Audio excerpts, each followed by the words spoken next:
few years ago, I lived with my grandparents in the backwoods area, mostly known for its bears. I saw these bears often, but was never in serious danger. They would get scared and run off. However, there was one encounter that I found very strange. In the living room, we have a sliding glass door that opens into the backyard, which is right in front of the woods. On Friday, between 11 and midnight, I was laying on the couch watching TV until a sudden sense of paranoia washed over me. It felt like I was being watched, but I was diagnosed with paranoia, so I ignored the feeling and reminded myself it wasn't real. Around 15 minutes later, there came the sound of several knocks on the glass door. I obviously was terrified and I ran to wake up my mom. She said if it happened again, wake her up. So I closed the door's curtains and I laid back down. 5 minutes later, there was another series of knocks, but much longer this time. I woke Mom and she woke my dad. Grabbing his gun and flashlight, he went outside to check around. When he came back, he said it was probably just a bear or some other wild animal, and I took his word for it. But this time, I laid down in my parents' room. I know that it could have been an animal, but I've always had a bad feeling about those woods and the house itself. I had another experience when my cousins and I were inside a house that was under construction after a hurricane hit our town. We entered with our flashlights at roughly 8 or 10 at night, and we were walking into different rooms when my flashlight suddenly died. This was before the other experience, so I didn't get scared or think too much of it. I went to find my cousins, but as I was leaving the room, I noticed a pair of glowing orbs. I ran out, scared, rushed to find my cousins. When I explained what happened, they thought it was a wild animal, so I shrugged it off and went home. What do you guys think? I think it probably was a wild animal, but I wanted to hear others' opinions.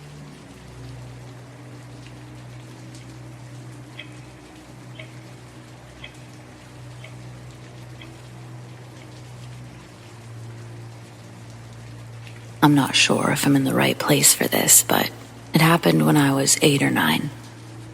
It was summer in a small Texas town, so everything was dry. I remember everything vividly, but my brothers will deny it happened until the day they die. I was watching TV in our living room when I heard a weird dripping sound coming from our dining room. It sounded like water dripping onto the floor, and upon inspection, I was astonished to discover it was my ceiling. I only had time to be confused for a moment before the sound of my neighbor's water heater stole my full attention. I peeked out the window to see the 2-story house in flames. My mom rushed downstairs, saying to get my brothers and to get in the house. I ran out back, looking for my brothers. I saw them running into our backyard, racing to our trampoline like they were trying to act normal. Our neighbor's house was completely engulfed, and I found their behavior odd. Panicked, I said that we needed to go out front because Mom didn't know how bad the fire was going to get. The fire department advised staying out front in case it spread. Luckily, my neighbors weren't home. It was traumatizing to watch as the fire department tried to put the fire out as quickly as possible. After it was out, I asked my brothers where they were coming from earlier, and they both claimed that they'd been on the trampoline, despite my having witnessed their return. I was confused, but didn't ask any more questions. They were older, and it was their word against mine. A few days later, I overheard Mom and the neighbor talking. The fire department said that it had started in the back, where my brothers were, and that it could have been an electrical issue, but they weren't sure. Now, this was the 90s. It was an old house, and our town's fire department was a bunch of amateur volunteers. Plus, the police didn't help much either. But one thing I do know is that my brothers were pyromaniacs. They were always starting fires, and I always found it strange they blew off my questions about the fire. They'll deny it until the day they die, but I'm convinced they started that fire. I've just never had proof. The fact I didn't say anything to my parents still haunts me to this day.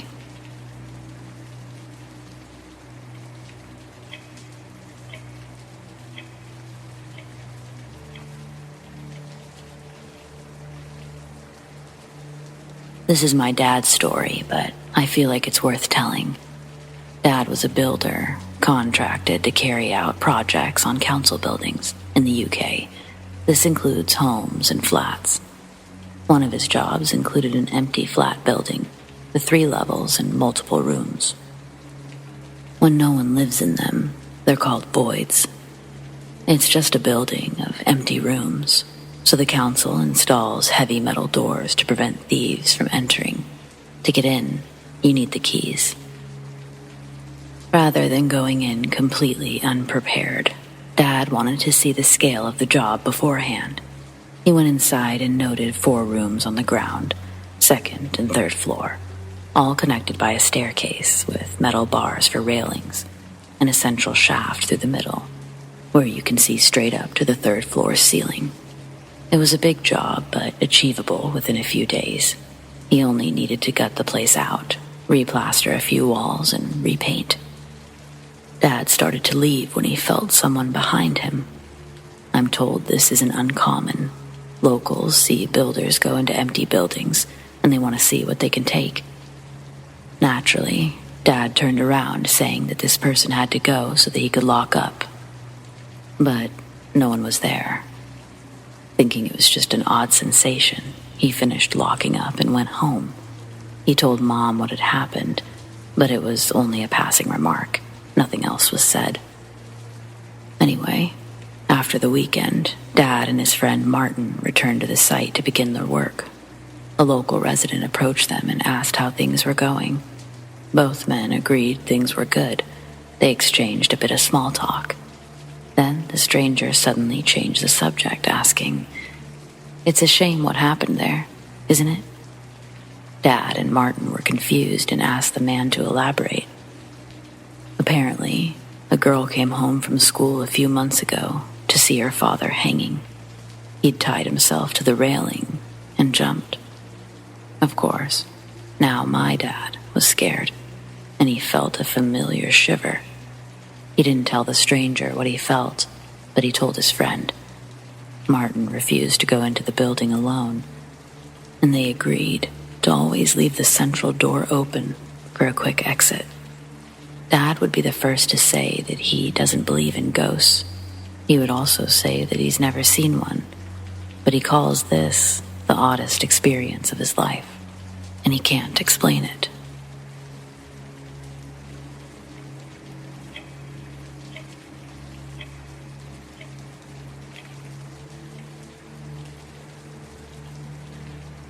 I'm a 28-year-old female. My partner is a 28-year-old male. We've lived in our townhouse for 3 years, and on the first day, the neighbors across from us introduced themselves. They are empty nesters in their late 50s, very warm and welcoming, and they said to let them know if we need anything. The wife, we'll call her S, she said that she's really into nature and liked to watch the wildlife a lot, and that's why they have all the cameras facing the street. We didn't think much of it at the time, but looking back, this should have freaked us out. Especially considering we live in fucking suburbia, where the closest thing to nature is a squirrel or a rogue coyote. The husband works from home, but he's not the issue. It's the wife. S is disabled. She can't drive, and she's a hermit. They literally never leave the house. Almost immediately, we learned looking at nature was actually code for a nosy neighbor bordering on peeping Tom. The layout of our townhouses are important. Our place is the reverse mirror of the neighbors, and they're close enough where I could throw a rock and almost hit their house. Both homes are on the 2nd story with garages underneath, meaning We share a clear view of each other, and our only windows are facing their house, since the other side shares a wall with the other neighbors. S primarily remains stationed on the couch in front of their patio door. If anything happens outside, she runs to the patio window and stares out with her face pressed to the glass. Whether it's a car, someone walking their dog, or a delivery truck, she's always there, watching. At first, we brushed it off as her being bored or stir-crazy from constantly being at home. But over time, I started becoming annoyed, while my son brushed it off, thinking of her as harmless. Except the closer we got to these neighbors, the worse it became. I only say close because S added me on Facebook, and we exchanged numbers when she offered to let our guests park in her driveway. Like most boomers, she immediately likes and comments on everything I post, which, fine, that's not a huge deal. But then I'll post a vacation picture, and her comment will be something like, "Makes sense why you're not home." Or, with a picture of us outside, she'll say, "Oh, that's why you were out there." It's just weird shit. A few months after we moved in, S messaged me saying the place that she and her husband camp every summer is actually a nudist campground. It's the Ponderosa Sun Club, if anyone is curious. She sent the link and said to let her know what I thought. She also casually mentioned they do tasteful boudoir photo shoots, pretty early into knowing them. I'm not judging, they can do whatever they want. The fact that she told me when we don't have that kind of relationship just rubbed me the wrong way.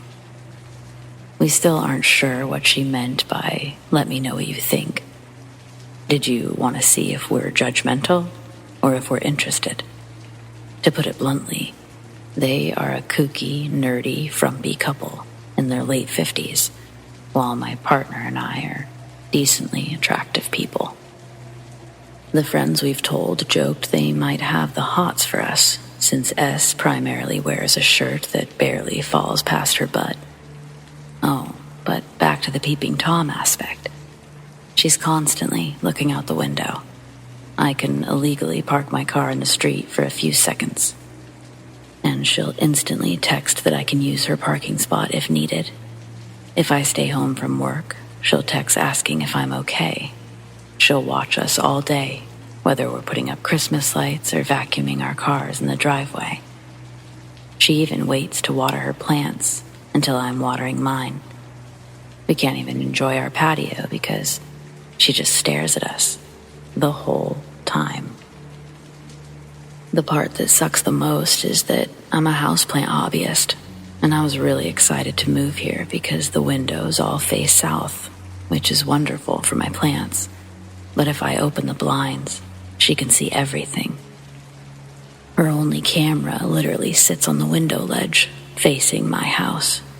We put sticker privacy glass on the bedroom windows so that we could at least open the blinds in the morning.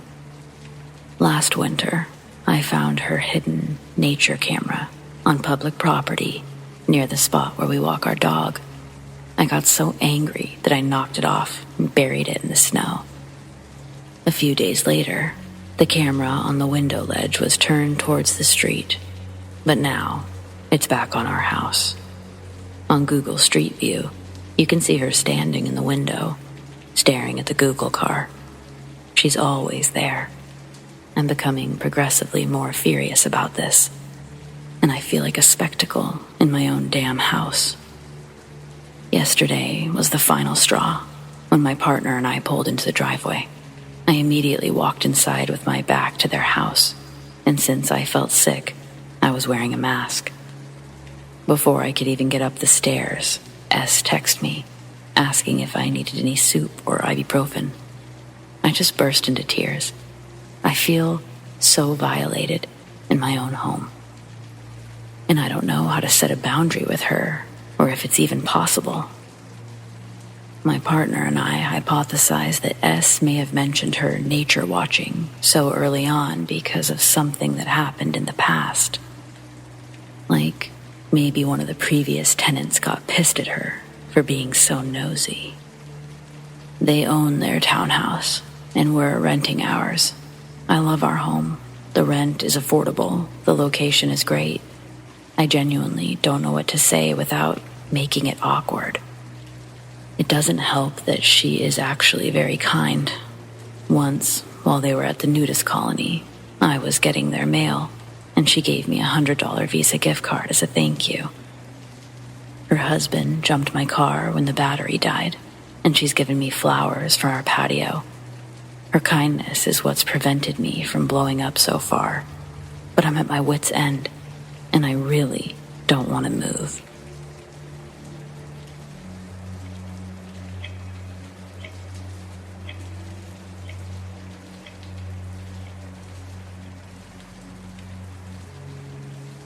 For a bit of background, my dad built our house by himself over a roughly 3-year period. The property he bought was practically all forest, so there was a lot of stuff to be cut and cleared. When he finished, I got to choose my room first since I'm the oldest, and I chose one with an ocean view. This came with a downside, though. The sun shined directly into my room, making it the hottest in the house. And this is important, because it's what led me to encountering this thing. It was the beginning of an abnormally hot summer when we moved in, so I slept with my windows open, which wasn't a common occurrence. I fell asleep somewhat early and didn't dream very much, but I woke up between 1 or 2. I wasn't sure why. I'm normally in a deep sleep, but then I noticed something weird.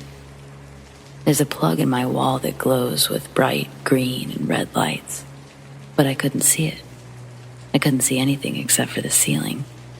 Even without my contacts, I knew something was wrong. Then, I realized there was something in my room. As my eyes adjusted, I could tell that this thing was huge. It was stooped over, almost bent in half, and it was definitely humanoid. From the way the light shined in, I saw that it had super long arms and legs. Its legs were pressed against its chest, almost like the fetal position, and its arms were at least the length of my bed. At first, I tried to think rationally.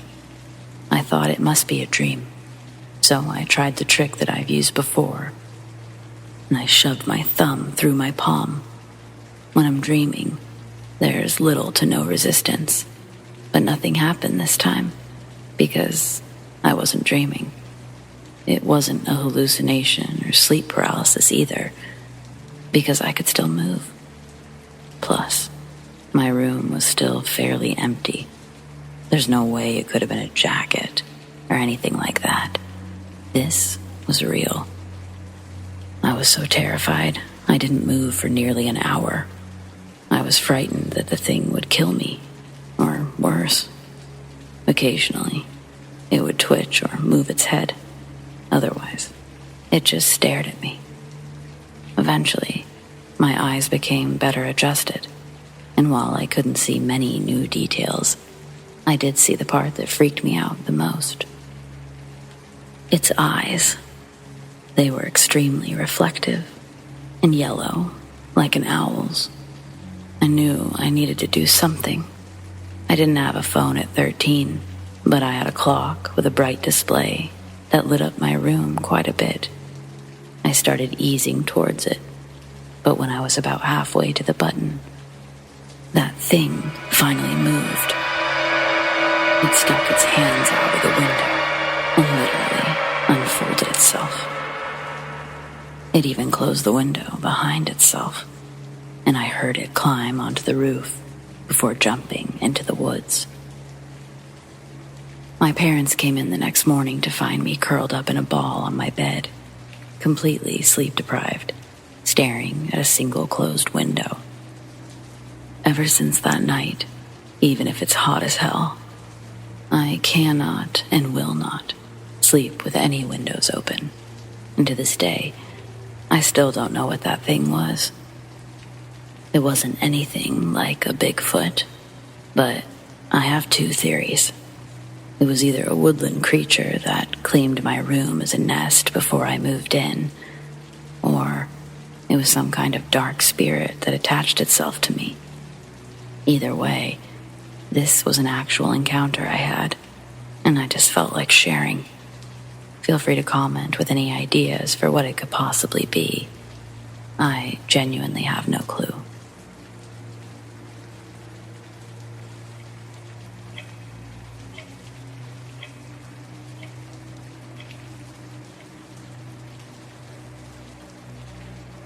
When I was 14, 15, we moved to a new town hundreds of miles from our home in Los Angeles. The new town was a much older and a much smaller community. The people there were old-fashioned in the sense that they left their garage doors open at night. No one worried about security. However, my family comes from a place where people know better. One weekend, my parents went back to our old city to visit relatives. I was home alone. I was happy to be home alone with the freedom to do what I wanted. I had friends over. We ordered pizza while watching movies. Around 10 or 11, everyone left, and I was once again alone in a big 5-bedroom house. My room and the living room were upstairs, so I just stayed up there watching TV, and eventually, I started falling asleep on the sofa. At roughly 1 a.m., I suddenly woke up, almost in a panic, but I don't remember what woke me. I heard noises from downstairs and realized the TV was my only light source. Our living room light was off, even though I didn't remember turning it off. I jumped up and began turning on the lights when I heard footsteps walking across the tile floor downstairs. My dad kept a shotgun in the upstairs guest room. I knew how to use it, and he trusted me with it. Back in the day, that wasn't so bad. I grabbed the single-shot shotgun, and I loaded one shell, while 3 more went into my pocket. I walked down the dark stairs very slowly as I made my way to the light switch, the front room lamp, and the kitchen light. Then, I crossed the hallway to the other bedrooms, turning on every light as I passed. But I didn't see or hear anything unusual. I checked every room, including my parents' and their bathroom. I figured that's where a burglar would go for cash or jewelry. But when I didn't see any windows or doors open, I started thinking maybe I'd overreacted. I started heading back towards the stairway and sitting room, which is just what Mom called the entrance. It was off limits to us, but it's where guests would sit. Anyway, that room had the front door, the stairway, and the side door to the garage. When I checked, our front door was locked, but the door to the garage was unlocked. We didn't keep that one locked at all times, but something inside of me dreaded opening it. Still, it felt like I had no choice. Once opened, I nearly crapped my pants at the sight of a big garage door being open as well. It should have been impossible. I know for a fact my parents closed the door when they left. When I was cleaning my room, I took my dirty laundry to the garage. I would have noticed if it was open. Plus, when I said goodbye to my parents, I walked out with them. I would have definitely noticed the garage door being open at that point. Anyway, I turned on the garage lights and it was empty. So I hit the button to close the door. Then I locked the door from the garage to the house and returned upstairs where I spent the night awake with a loaded shotgun. The next day, I unloaded the shotgun and put it away before going outside to see if anyone could have forced the door open. There were no tool marks, but when looking through the garage, I noticed that someone had opened Dad's toolbox. I couldn't tell if anything was missing, but it seemed like someone rifled through its contents. I decided against telling my parents what happened. unless my dad noticed something missing from the garage, mostly because I didn't want him to blame me for leaving the door open when I clearly hadn't. I was also worried they wouldn't leave me home alone again. I wonder if the sound of the garage door opening is what shook me awake.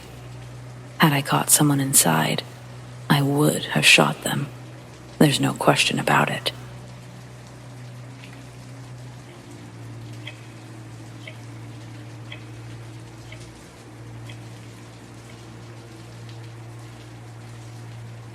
There's a cemetery right behind my apartment complex, so it's not uncommon to have experiences. I'm just not sure if this was a spirit or a cryptid, or if these experiences are even connected.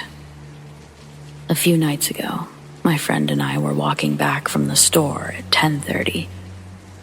We both heard a little girl screaming things like, "Mommy," and "Help," just before seeing a man chase something into the woods. We called the police, but they wouldn't help. They only looked around a little before saying to call back if there was anything else. My friend and I kept hearing the cries, so we decided to search the woods ourselves. After a while, we went to the spot where we were when we first heard it, and it happened again. It was coming from the trails. Knowing it was a stupid idea, we went closer and saw what appeared to be a tall, skinny person, crouching. Its skin was gray and stretched thin across the bones. It looked up, but our lights weren't bright enough to see much. Then, there was a cracking sound, and I smelled the clay that you find by digging. We both felt sick and ran, but at the same time, the rain got really heavy, and the wind almost knocked me over. I'm on the heavier side, so that isn't easy to do. Ever since seeing it, my friend and I have been exhausted, almost like the energy was suddenly sucked out of us. Today, at around 6, it was already dark when I was walking back from the same store. As we passed the same spot where we saw the creature, I heard my best friend's voice. He lives 2 hours away, so it was a shocking thing to hear. He was yelling for me to wait, and I saw him standing there. But something wasn't right. He wears glasses, but this thing wasn't. It was also thinner and shorter, with brown eyes instead of blue. I later learned the friend I'd been walking with actually met me before I met him. He claims I approached him, warning that he shouldn't walk around alone because of creeps in the apartments. Then he gave me a description of the thing, and it looked like me, except it wore an ankle monitor, and its scars were in the wrong places. My friend was forced to stay on its left side, and it tried to lure him into the clearing behind the basketball court, a clearing I won't go near because I had a traumatic experience there. Apparently, this thing also asked for the boy who traumatized me and became angry when my friend didn't know the answer. For what it's worth, that kid moved away in 2017.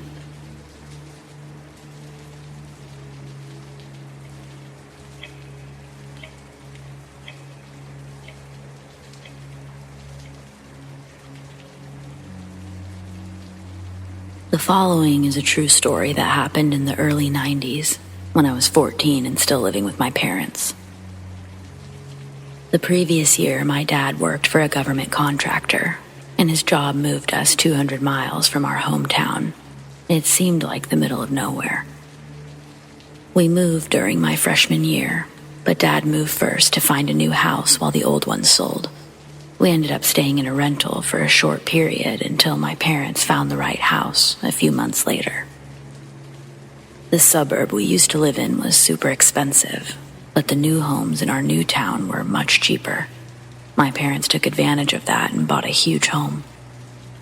We went from a single-story, 3-bedroom, 1-bath house to a 2-story, 5-bedroom, 3-bath home. I didn't get to see the new place before my parents made an offer, since they looked while I was in school. When they drove by for the first time, it looked like a mansion compared to our other house.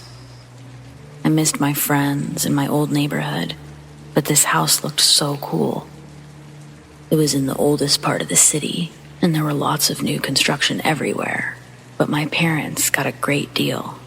Once we went inside, I knew why. It was evening when we got the keys, so by the time we met the realtor and drove to the new house, it was already dark, which made it even creepier. Inside, it was like a time capsule. Everything looked like it was frozen in 1960. It also had a funny smell, like the place had been empty for years. I later learned it had actually been vacant for almost 8 years before we bought it. It was still odd that the previous owners never updated anything. For example, there was shag carpet everywhere. The rooms had avocado green, and the others had burnt orange. All the appliances were from the 60s, and the rooms were painted weird colors. It looked like a hippie's crash pad. They began renovations immediately. Dad was a handy guy, plus we have family members who are proficient in different fields like flooring, painting, and carpentry. Dad called in lots of help, and finally, we moved in once the work was complete. Certain parts of the house always made me feel uneasy. I can't explain it, but I saw shadows, lights turned on and off, and my sister's hairdryer even turned on at 2 a.m. once. The most common occurrence was the footsteps. I would hear them coming upstairs at night when everything was quiet. A year after we moved in, I was the first to notice something odd about the house. It started when I asked my parents to switch to an upstairs room because it was bigger, had a walk-in closet. They agreed. I began thinking about the upstairs layout. Most of it was taken up by the big open space that we used as a family room. There was a hallway leading to the 2 bedrooms and 1 bathroom. But the layout didn't make sense. There was a void behind the bedroom adjacent to mine and the bathroom. There was almost enough room for another bedroom, but that space extended over the garage. One day, I drew a diagram of our house, but I couldn't figure out why there was such a big void, and Dad only shrugged it off. Eventually, I looked at it from the outside and noticed something odd. There used to be a window there. It was covered up by a big vent and a sloppy patch of stucco. Now, super curious, I studied the layout again, and I noticed the bathroom wall had a patch job in the shape of a doorway. I was right about there being another room, but why did someone close it off? Obviously, Dad would have killed me if I broke open the wall, but I had an idea. I just wasn't sure if it would work. I waited for my parents to visit family, and I stayed home. I knew they'd be gone for hours because of the distance. If I went up to the attic crawl space and broke through the drywall there, Dad may never notice. He had no reason to go up there. I grabbed some tools and began cutting through the drywall.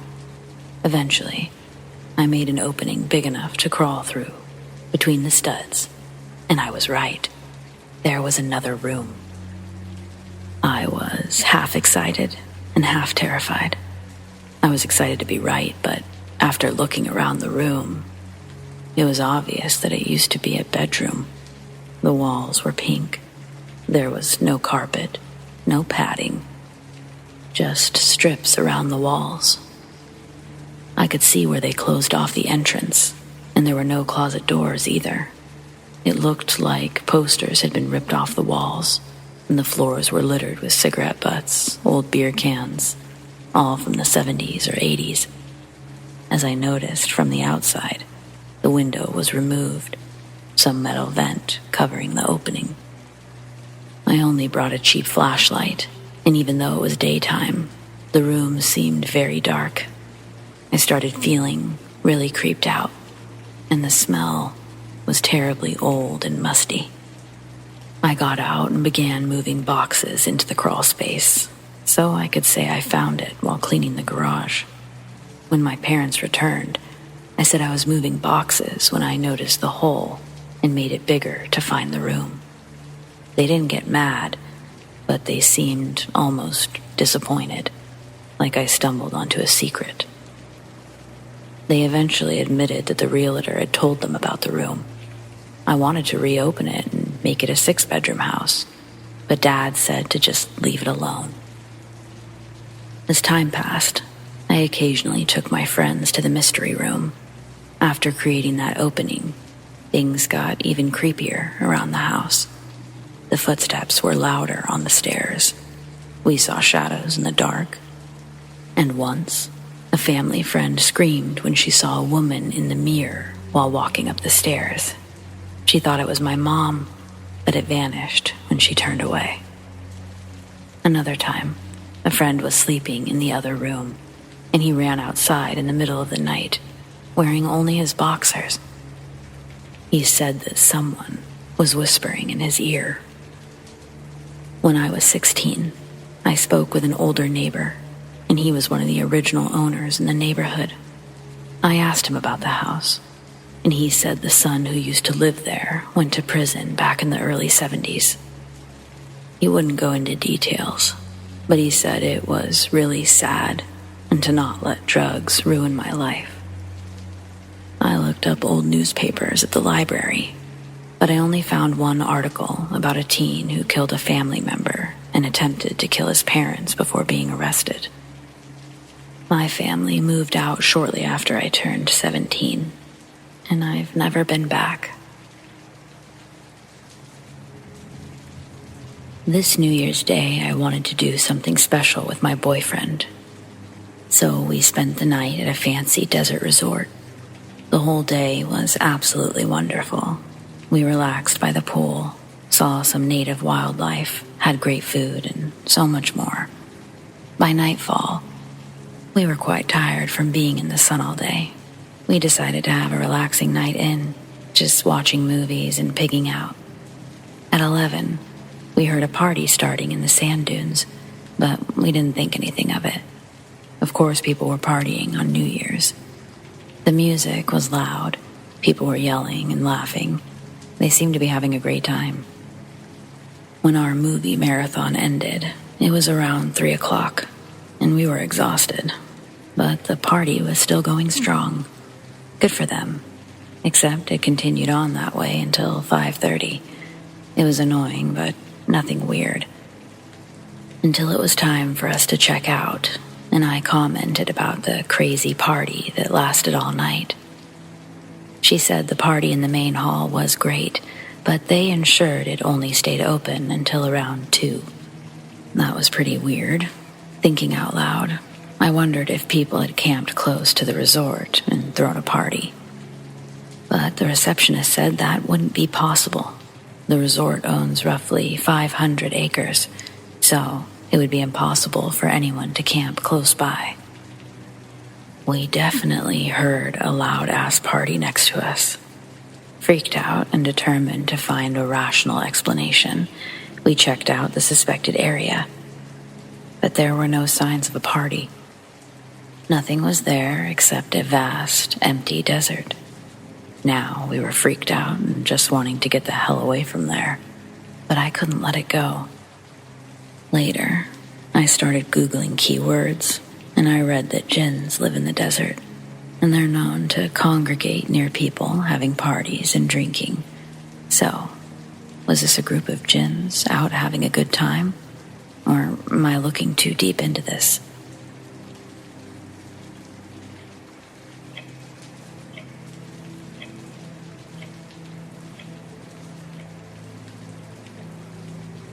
There's a men's Christian homeless shelter in my city. I was homeless in 2010, around the time they purchased and converted an old VFW bar. They were digging out the basement to make room for showers and dorms, but I think they woke something in the process. Or Something was attracted to the homeless. I was in and out of the shelter a few times over the following years. Sometimes I'd wake up from an episode to see a shadow gliding across the floor and up a wall. When I stayed there last year, I felt that thing's energy, and I've never felt anything like it. This thing knew I could sense it too, and it hated that. One night, I was laying on my mat, and off to the left, I saw a head peeking around the doorway when it suddenly flew at me before disappearing. I didn't know what to think. It all happened within a few seconds. I eventually fell asleep, and I had a sleep paralysis episode, but I managed to break free of it. I sat up to see an entity standing at the other end of the room. It wasn't a shadow. It was a very tall, gaunt, feminine entity. It had a weird-shaped head with horns and a crown of obscenities stitched together by razor wire. Its eyes were hollow and black, while its mouth was small with sharp teeth. More razor wire was wrapped around its body, and several strands were wrapped around the homeless men. It looked at me, screamed, and vanished. I've never seen anything like it, and it's still there, growing stronger by feeding on the weak. Is it a succubus or something else? This thing definitely had feminine features. I wish I could draw it.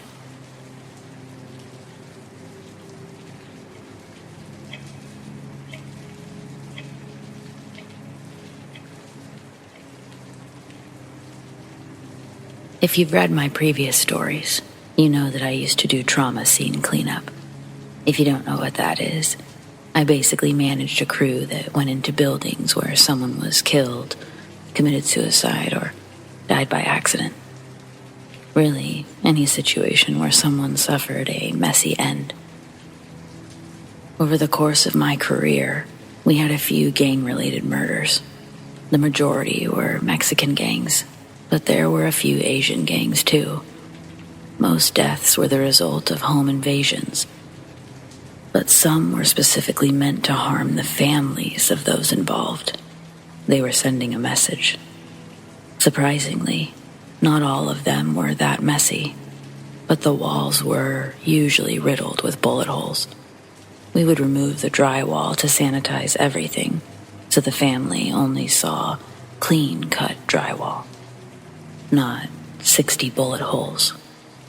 Blood was most often localized to where the deceased fell.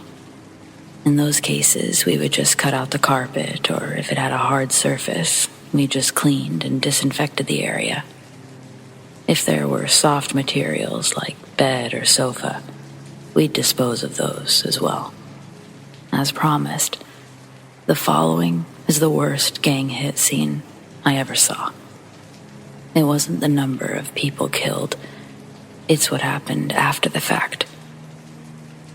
In the early 90s, we responded to a call for homicide cleanup. It was a nice 2-story home in a Los Angeles suburb. We got called to bad areas just as often as nice ones. Terrible things can happen no matter where you live, but they may happen more often if you involve yourself with the wrong activities.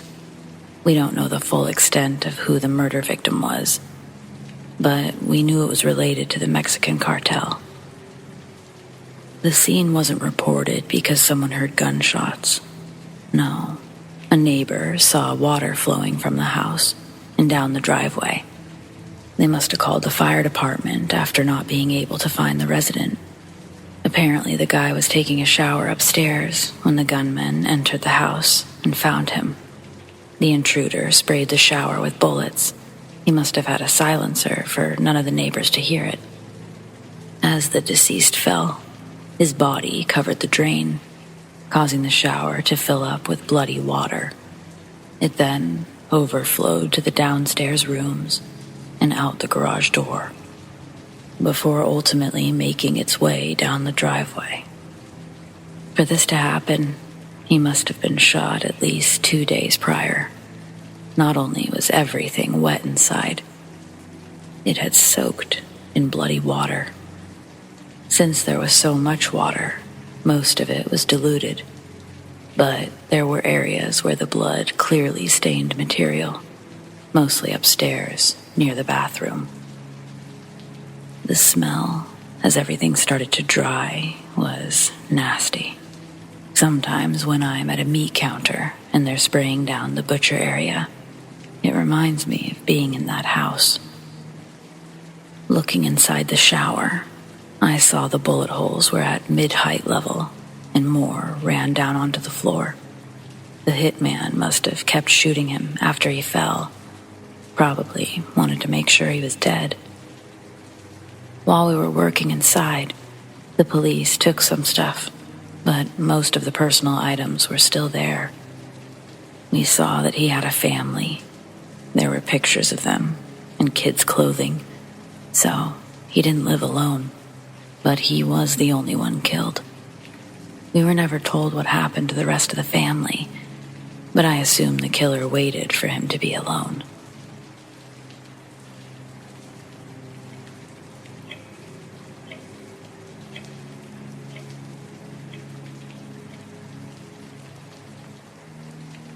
This has been happening for roughly 2 years, and my family and I have heard it all. It started with a knock at the door while Mom was cleaning the kitchen. It was 10 p.m., and since my father was working out of town, she wasn't going to open the door for anyone she didn't know.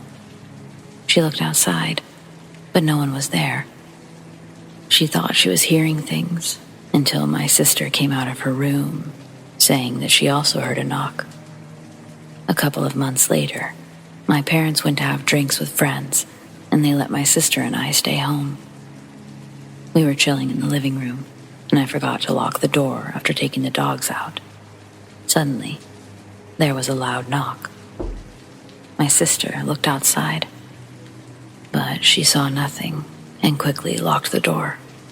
A week later, I was in the living room petting our dogs on the sofa when I heard a quiet knock. It was almost midnight, so I told my father.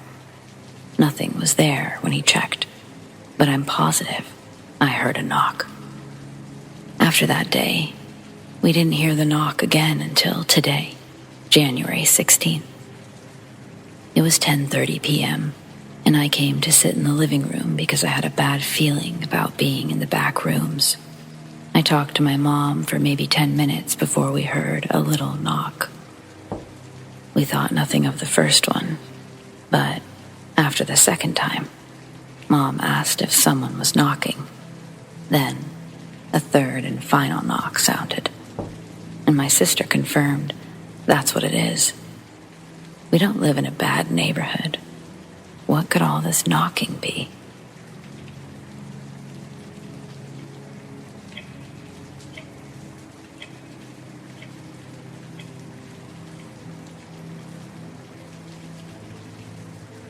I need help figuring out what I saw today.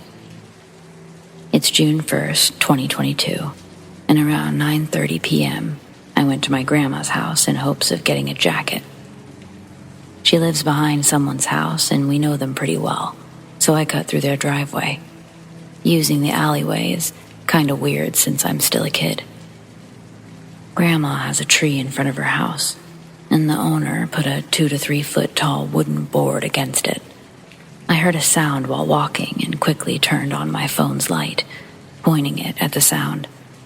Behind the board was a deer's head, with white eyes, and a human body. I live in a city, so deers aren't exactly common. I was frozen only for a moment before running to Grandma's house, terrified and pounding on her door. She wanted to know why I looked so frightened, and I told her it was because I saw something. Knowing I don't scare easily, she offered to walk me home, but as we went to leave, my dad ran in. He wanted to know where we were going, but he didn't know what to say when I relayed what happened. I've seen a lot, but nothing has ever scared me like this. I could really use your help.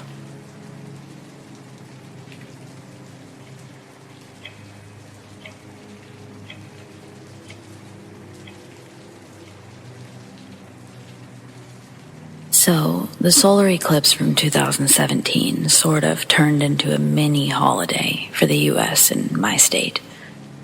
It happened about midday, and at work we were encouraged to step outside when it started. I saw it with everyone, and then I went back inside. I was about to resume my work, but for some reason, I went back outside instead. There were still a few people standing around, and when I looked up again, I sensed a powerful entity traveling with the eclipse. It wasn't visual, it was just a strong impression. I sensed it was the spirit of revenge, traveling with the eclipse and taking notes of the abuses people have inflicted. It was looking down at the population in large swaths, and it sensed me looking at it too. It didn't seem like it had much time to stop and think about someone like me. It was a short experience, but it left a strong impression. The day-to-day lives of humans are barely a blip on an angel's radar. I'm also irritated that I'm not spiritual. I feel like a spiritual person should have been the one to see it. I mentioned it to 2 people on Facebook and my mom. Plus, I mentioned it on Twitter months ago, but on some level, I was waiting for someone important to say something.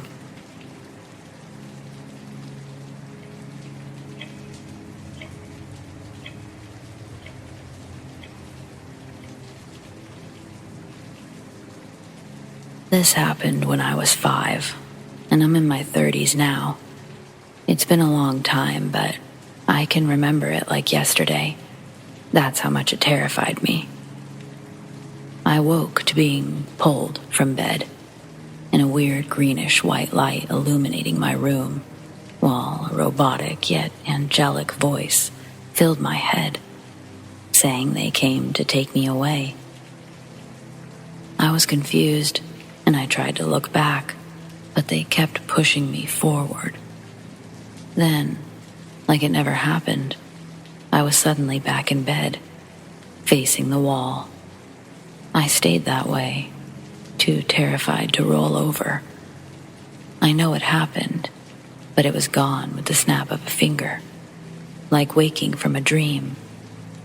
I'm not sure if it's connected, but after playing outside, I noticed a weird tiny shard in my toe. It looked like a shard from a broken beer bottle, but I had no cuts. I removed it years later. It was soft and bendy. I've seen tons of UFOs where I grew up. I saw one zigzag across the sky very fast before disappearing. On another occasion, I watched a big, round object that resembled a Christmas tree bulb rotate in the sky. It turned in different directions and shot off in the blink of an eye. I've also experienced some weird time lapses. One night during summer vacation, I was watching TV when I turned to look out the window and back again. It happened in a split second. Only a different program was on the TV, and suddenly it was daylight. A year later, I had another weird experience like the first one. I was paralyzed, and that weird green light was back, along with the robotic yet angelic voice in my head. This time it said, "Do not be afraid.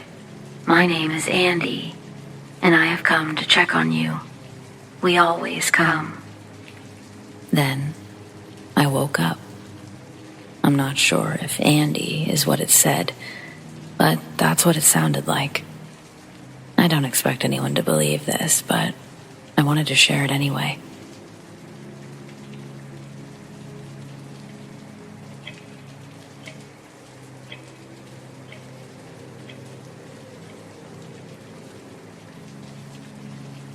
I get sleep paralysis on rare occasions, and I think they happen when I encounter a spirit.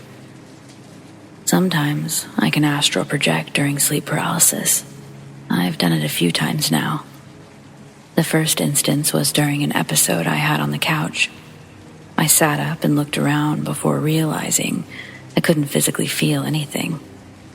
I looked down at my sleeping form, and that was cool as fuck. But then it got weird. There was an electronic sound, followed by a screeching shadow figure bursting into the room. It didn't attack my physical body, but my spiritual one. And it knocked my phone onto the floor when it moved the coffee table. I didn't know what to do, but I laid back into my body and I woke up. I know it was real because the coffee table was moved and my phone was on the ground. The second time, I was knocked out of my body by a strange shadow thing. It started as a sleep paralysis episode. When I'm having one, my face goes numb like I've been sedated. That feeling had subsided, and I was scanning the room when I saw something in my peripheral vision. It was a humanoid shadow figure with a stick-thin body and an oval-shaped head. I couldn't see any distinguishing features. It was both moving and stationary at the same time. But I can't really explain how. It's like it was transitioning between reality and a dream. I kept staring at it, hoping the sleep paralysis would end, but it only ended after the figure came much closer. I didn't see it move, yet somehow it knocked me out of my body, and I fell onto the ground, paralyzed and staring up at the dark figure. It was hovering over my body, attaching some kind of webs to me. I felt like it was trying to possess my physical form. It took great effort to figure out how to move, but I managed to fly back into my body and wake up. I don't know if it was a lucid dream, but I saw it as clear as day. And it didn't feel like a dream.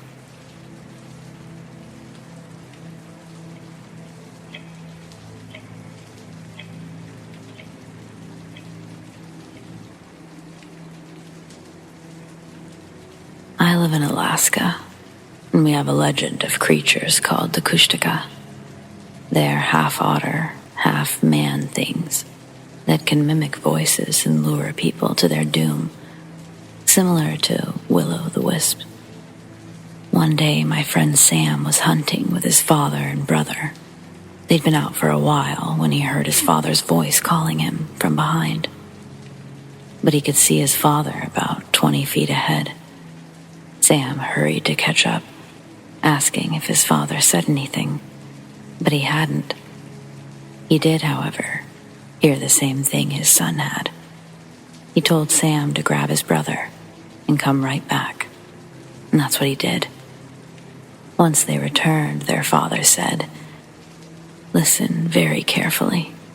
When I say go, I want you two to follow me as closely as you can. Ready? Go."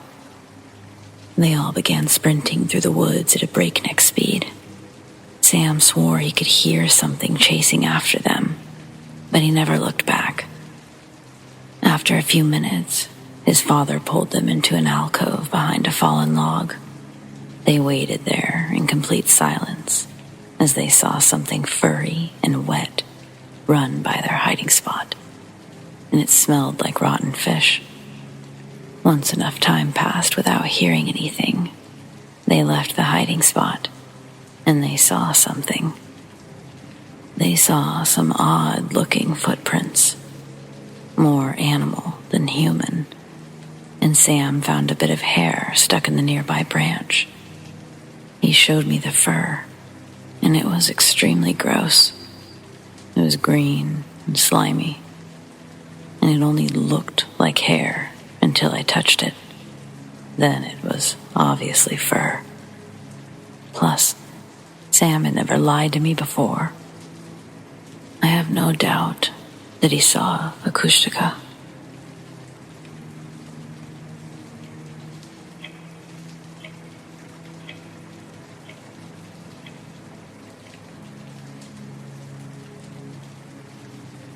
Aside from the lights shutting off on their own, or the faint sense of being watched, there was one undeniable moment when I realized my basement is truly haunted. I was only supposed to be down there for a minute. I was storing away some boxes, didn't bother turning on the light. After setting everything down, I started back towards the stairs, but for some reason, I stopped to wonder how long I could calmly sit in the dark. I stood very still and took deep, calming breaths while saying a random mantra of mine. Fear is just a mechanism, an evolutionary trait that helped us survive when sleeping in dark caves. After a few repeats, I heard a fucking growl. It sounded like a zombie. It was loud. I instantly noped out, sprinted up the stairs. I was on the ground floor in under a second. I know nothing chaotic happened, but hearing such a real and angry growl after 10 minutes of utter silence, it confirmed that something supernatural was living in my basement. This really happened 5 years ago, and I can still hear the growl in my head. And if you're wondering, it wasn't the boiler. It was a finished basement. I even had an Xbox down there. I would literally game for hundreds, maybe thousands of hours. Not once, never, did I hear the boiler make anything remotely close to that sound.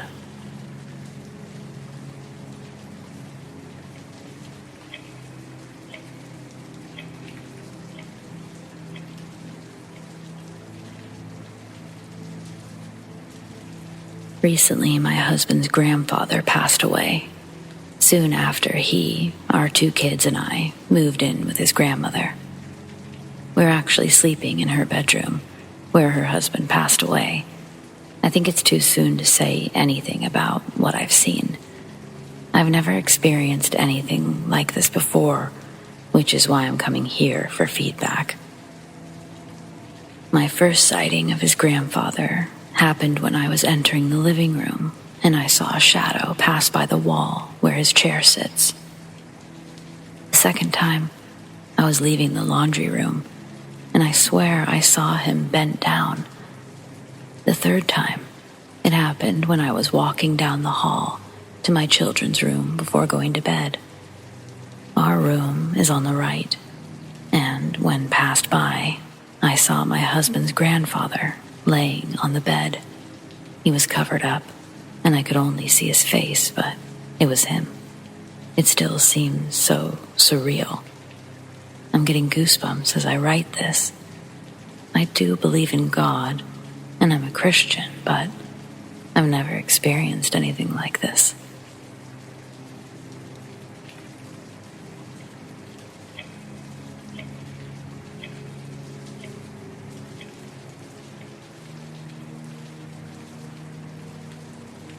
My husband, Hank, and I were still engaged when living in the home we called the Hammond House. It was named after the neighborhood. We lived there for 5 years and moved out shortly after our wedding.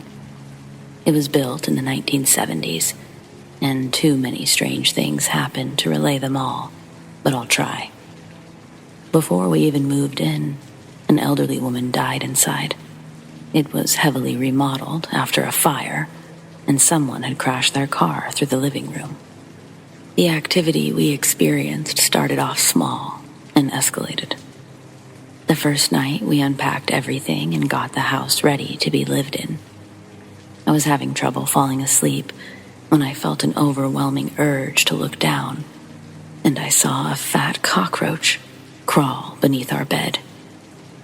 We hadn't even eaten in there yet. I know it's not supernatural, but it definitely felt like a bad omen. Hank has a shelf full of memorabilia that he arranges in a very particular order, and on countless mornings, we've woken up to find everything shifted out of place, just by a few inches. Sometimes the items would be turned diagonally, but remain in their proper positions. In his signed football souvenirs, they'd be face down and turned in the completely opposite direction. We discussed possible explanations, tested theories like maybe our speakers are vibrating hard enough to move things, but none of the explanations panned out. This is when we jokingly began referring to these events as goblin activity. Several people lived with us during our time spent in the Hammond house, including my friends Charlotte and Laura. Along with Hank's teenage niece and nephew, Abby and Andy. Everyone who stayed there reported hearing someone else's voice, even when that person wasn't home. Andy heard Laura and I laughing in my room while I was at work. Laura heard me loudly whispering to Hank while he slept, but again, I was at work. Charlotte heard Hank pacing our bedroom while having a heated argument, but he was actually at work. Abby heard me and Charlotte cooking in the kitchen when neither of us were home. And Hank, he heard our cat meowing while she was sleeping in his lap.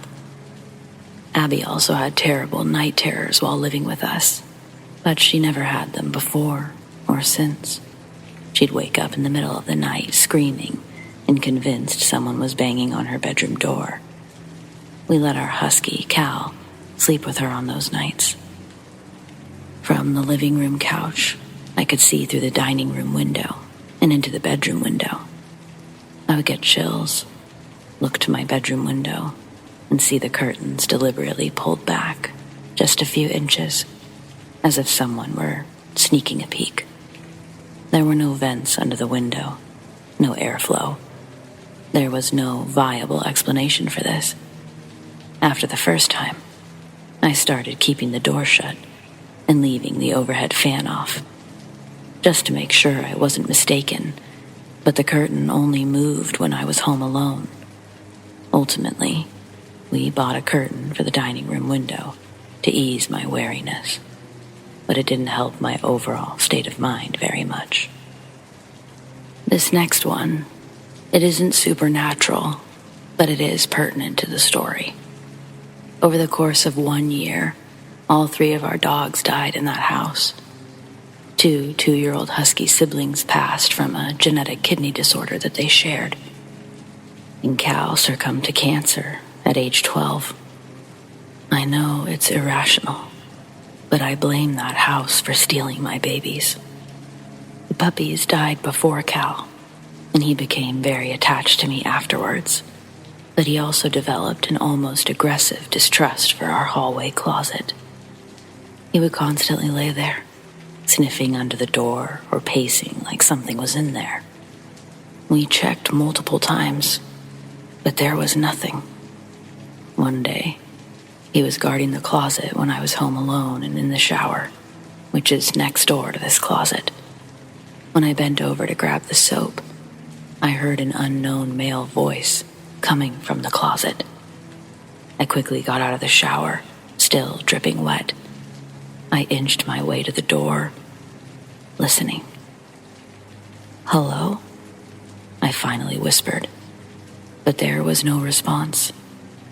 I pressed my ear against the door, like the cliche that I am, and I heard a scratching sound. I screeched and ran to my bedroom with Cal, where we remained, barricaded and crying, until Hank came home. On another night, I was half asleep and waiting for Hank to come home when I woke to a sinking sensation of someone slipping onto his side of the bed. I flung my arm out to feel for him, but no one was there. I couldn't sleep until he got home. The last thing that happened before we moved is the event that shook me the most. I used to lay in my recliner, and my long hair would dangle over the back. My cat always saw this as a toy and tried to climb my hair like a curtain. So, when I felt my hair being tugged, I didn't think anything of it until I realized the cat was sleeping in my lap. The moment I realized that was happening, the grip on my hair was released. Once again, I screamed, cried, and hid in my room until Hank came home. There's so many smaller things that aren't even worth mentioning. Little items went missing and reappearing in strange places. There was always something we needed, like a tool or a key. We moved shortly after the hair-pulling incident, and we haven't had any goblin activity since. I'm not looking for advice. I just needed a place to get this off my chest. Just after turning 21, I moved out of the college dorms and into my own apartment. It was new construction, and I was living alone. I had just started settling in, but something already felt weird. While sleeping in my bedroom, I'd hear noises from the living room, where the bathroom door would open and close. I'm a chicken, so I just keep my eyes shut and go to sleep. I once went on a week-long trip and returned to my apartment being completely flooded. At the time, I chalked it up to the window being left open during the storm. I stayed with a friend after cleaning up, and when I came back 3 days later, I found massive handprints on my mirrors and walls. I am 5'2", and my hands are tiny. I can't even reach that high. I was spooked. A couple of months later, things began to escalate. I'd be sweeping the bedroom floor and notice somebody walking in the living room.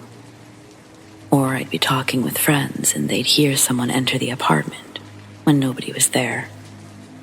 One day, the security guard got a friendly puppy that loved me when I saw him downstairs. But even though he regularly entered other apartments, he refused to enter mine. When I picked him up and brought him inside, he began to shiver and cry. I immediately put him outside, and he calmed down right away. I bought plants, but they died.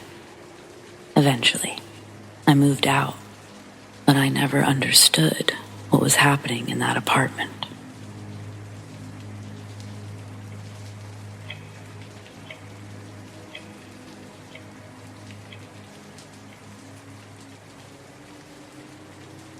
I think my cousin and I fell into an unused dimension a few years ago. When I was 26, I had a small apartment in Lancaster, Pennsylvania, and my cousin lived nearby. My complex was located in the middle of a densely forested area with a freeway running through the center, and we worked at the Wendy's located on the connecting highway. This meant we could walk to work, and yes, we walked on the freeway. It was scary yet necessary, but that's not the point. This story took place over the span of 3 days, and the shift itself only lasted 3 seconds, but when it ended, it was 40 minutes later. My cousin and I usually worked the night shift together. That would put us heading home around 3:30 a.m. One night, we were talking to pass the time as we walked down the freeway, and we noticed a single bright headlight coming towards us. But there was something strange about it. It was too bright. Still, I chalked it up to a motorcycle with some kind of new LED light and thought no more of it. And yet, looking back, I now realize we didn't hear any of the sounds you expect to hear from a motorcycle. Anyway, we continued walking and talking as we moved to the opposite side of the road. It was completely dark out there, so we wanted to leave plenty of space for the passing motorist. There was nothing around except for the road and the forest on either side of us. You couldn't see anything beyond the first row of trees. No streetlights, nothing. Even with our phone flashlights, we couldn't see more than 5 feet ahead. But we didn't really need the lights anymore. It was a road we'd walked almost every night. We knew it well enough. We continued on our way, but after a few moments, I realized the motorcycle still hadn't passed us. We were still facing the light. It didn't disappear, it just hadn't passed us. The freeway was a concrete road, with one small bridge essentially acting as a border to our apartment complex, with us on one side and the forest on the other. Under the bridge was a creek. It ran around the complex and through the forested areas. The mystery light disappeared the moment it reached that bridge. I asked my cousin if he saw it too. Then I made him describe it to me, just as extra reassurance I wasn't losing my mind. Unfortunately, there was nothing to do but shrug it off and move on. The next night, again around 3:30, we were walking home. We saw a single bright light speeding down the road, even faster than before. We stopped and watched it to see what would happen, and this time, it didn't disappear. It kept going. But once it reached the other side of the bridge, it made an impossibly sharp left turn without slowing and seemingly drove into the forest. My cousin and I looked at each other in total confusion, unable to explain what we had just witnessed. It's impossible for anything to safely maneuver through the trees at that speed, even a motorcycle. We continued watching the light travel through the forest until it suddenly disappeared, about 200 feet in. We resumed our walk with a weird energy. I think what we saw made us both feel a little uncomfortable. We exchanged small talk as always, but we were paranoid and constantly checking our surroundings. Now, the next night's walk home is when things got crazy. We were about a quarter of the way down the road and discussing our experiences over the previous nights. Only this time, we didn't see a weird light. I was standing about 1.5 feet behind my cousin as we talked, and I pulled out my phone to see that it was 3:37. Then, suddenly, in mid-conversation, the whole world seemed to disappear. There was no warning. There was no shift effect or dragging sensation. The world was simply there 1 second, and the next, it wasn't. It reminded me of when a game clip fails to load properly. I stopped moving, walking, and talking. Instead, I just looked around, trying to figure out what the hell was happening. Somehow, I was standing in what looked to be some kind of unused dimension. There were no road, trees, sky, or floor. There wasn't even darkness. Everything was just white. There were no shadows or shade. It felt like I was standing on a piece of printing paper. Or if you're familiar with Dragon Ball Z, it looked like the first time Goku entered the hyperbolic time chamber. I couldn't even see my cousin anymore. I was scared and didn't know what to do. So I stopped mid-stride, and my foot suspended in the air. I looked around for about 3 seconds, and just as unexpectedly as everything had disappeared, it returned in the same way. My cousin was suddenly 5 feet ahead of me now, but I assumed that happened because I had stopped walking and he didn't. I've read a few paranormal books that discuss wormholes, and small movements could sometimes land people miles away from where they started. Clearly, this wasn't the case for us, but I'm glad I didn't take any chances. Again, I made him tell me his story first in order to confirm we really had the same experience. And when I checked my phone, it was somehow 4:20. It felt like 3:37 had been only seconds before, yet somehow almost 45 minutes had passed. I tried to tell my cousin, but he hadn't seen the time before and didn't believe me. After arguing about the time change for a while, we realized we were no longer where we were when the dimension slip started. Instead of being 25 minutes away from my house, we had actually passed it. We only missed it by 200 feet or so, but it was still crazy. We know that's not where we were. My cousin and I still hang out occasionally, and to this day, we still talk about that night every time we see each other. Has anyone else ever experienced anything like this? Please let me know if you have. I've never met anyone else who has had this happen to them.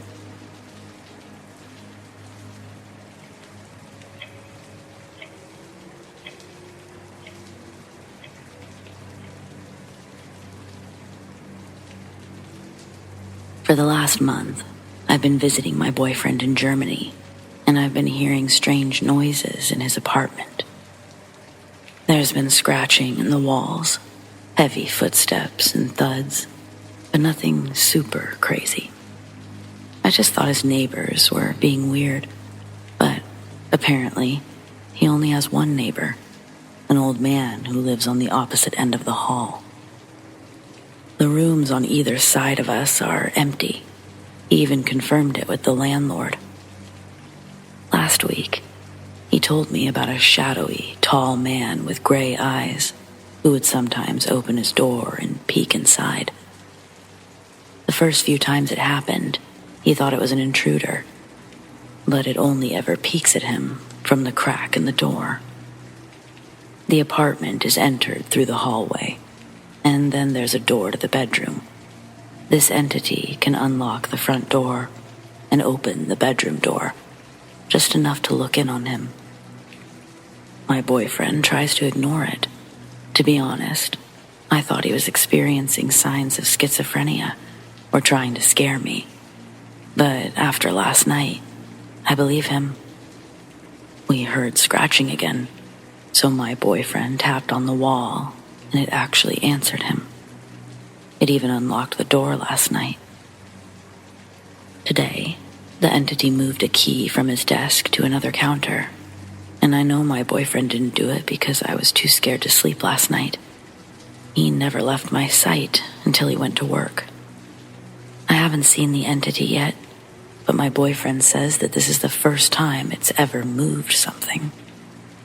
We think it enjoys scaring me, so I'm trying my best to stay calm. This apartment building used to be a retirement home, and the other floors are full, but the rent is more expensive. Please help. This is my first time dealing with something like this, and I am beyond scared. We need help. I don't know what to do. An update. It came back again tonight. I mixed salt and water together like a comment on my previous post suggested, and I sprinkled it around the entry room. I think I made it angry. I went to get dinner out of the oven, but I was afraid the ghost might be behind the door. I made my boyfriend stand in front of it, and the entity started banging on the door like crazy. But when my boyfriend opened it, nothing was there. He thinks he saw it in the mirror, though. I'm sobbing. I can't do this anymore. I don't know how he's lived like this for over a year. Next day update. Thankfully, there was no sign of it last night, and the entry room was extremely warm. My boyfriend said it hasn't been that warm in the whole time he's lived there. So I guess that means we can tell if it's here or not by temperature. At 4 o'clock yesterday evening, we showered together, and things were fine until my boyfriend noticed the entity trying to open the bathroom door, but it couldn't do it. It was extremely cold in the entry room, and once we made it to the bedroom, I yelled for it to go away, saying it wasn't welcome. After a few minutes, the room warmed up again. Maybe the salt water did help a bit. I don't know what else could have weakened it.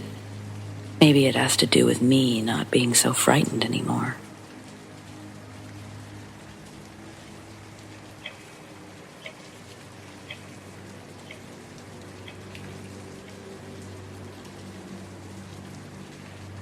This incident happened about 20 years ago, when I was 18 and in high school. I'm from Germany.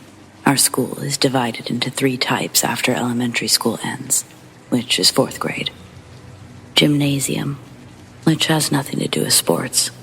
It's the type of school where you go to university after graduating. In the last 2 years of gymnasium, we had 2 main subjects to become our focus, and in the end, write our graduation exam on it. We have other subjects too. They're just not covered as thoroughly. One of my subjects was German. The classes were normally smaller, averaging maybe 15 students max, and we have the same teacher for the whole 2 years.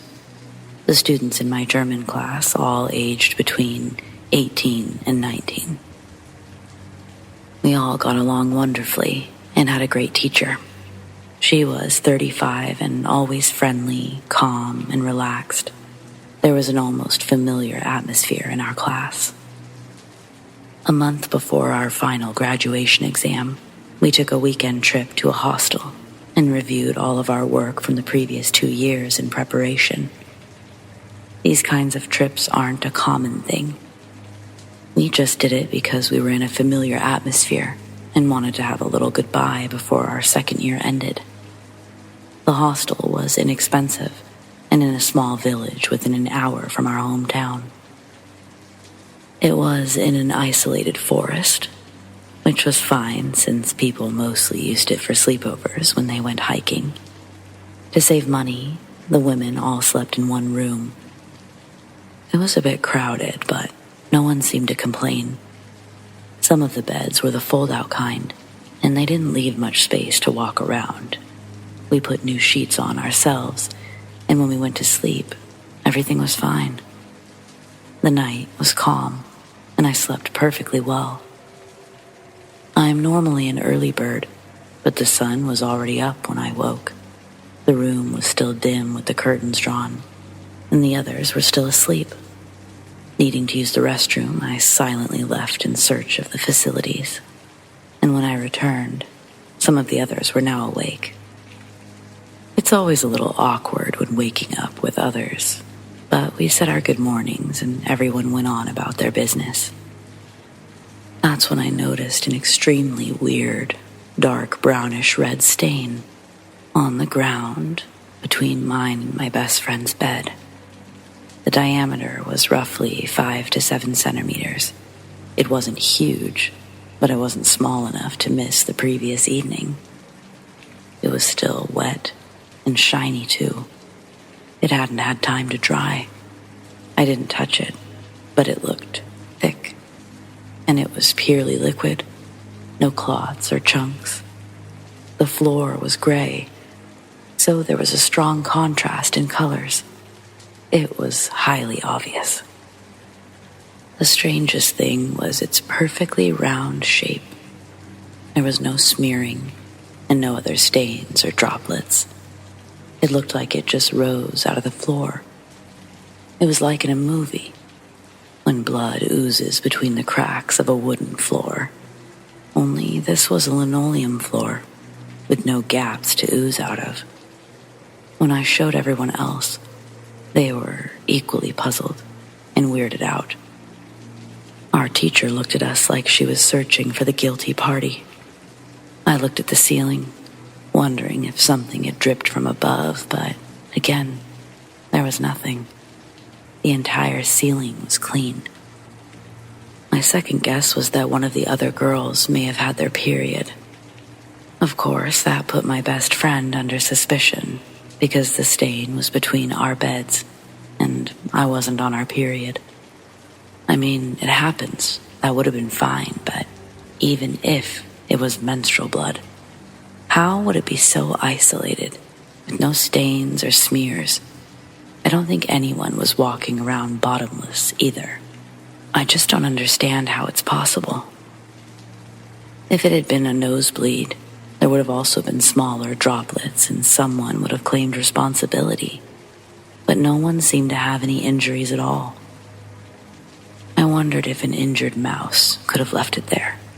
But again, no smearing. And where did the animal go?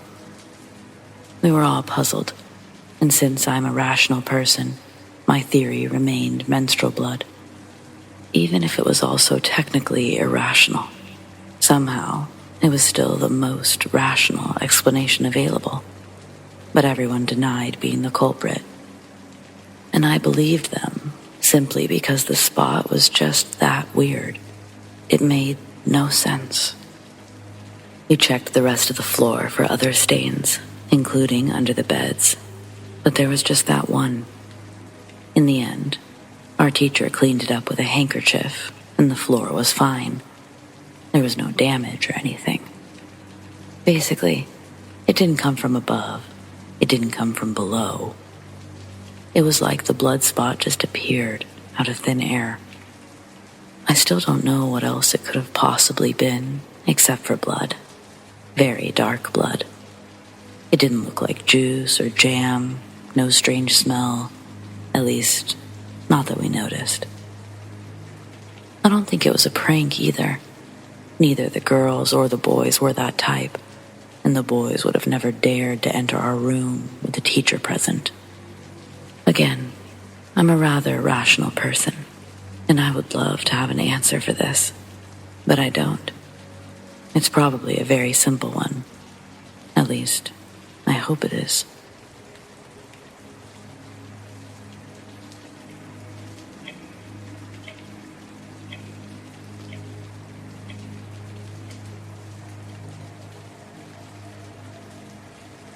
Once, I was home alone while my mother worked the graveyard shift, and she still hadn't returned home when I woke up for school the next morning. It was summer in the South, which meant rainy days and endless humidity. As I looked out my bedroom window, I noticed something in the condensation. The letters RL were written there, as if someone drew it with their finger. And it was done from the inside, not the outside. The next experience is why I lean towards believing in these things, even though I'm a skeptic. It happened a few weeks after my favorite uncle died of a heart attack. There was a 3x5 picture of him on a wall separating the kitchen from the living room. Mom and I were sitting in the living room nearby, and her recliner was right next to that wall. We started talking about my uncle, and his picture suddenly flew several feet, landing between us. The first time this happened, we thought it was a crazy coincidence. But it happened multiple times. Whenever we talked about him, his picture flew over to us. We joked that he was just saying hello. It was never a scary thing. It felt more like he was watching over us. I have a couple more that are scary, but they're also longer. I'll save those for later in case anyone's interested. As a teenager, I got a little too interested in the paranormal, and my experiences started getting too intense. That's when I realized I may have been dabbling with something I shouldn't be, and I prayed for it to stop. Since turning 18, I haven't had a single experience, even when I try to provoke one. It's like I'm cut off from it now.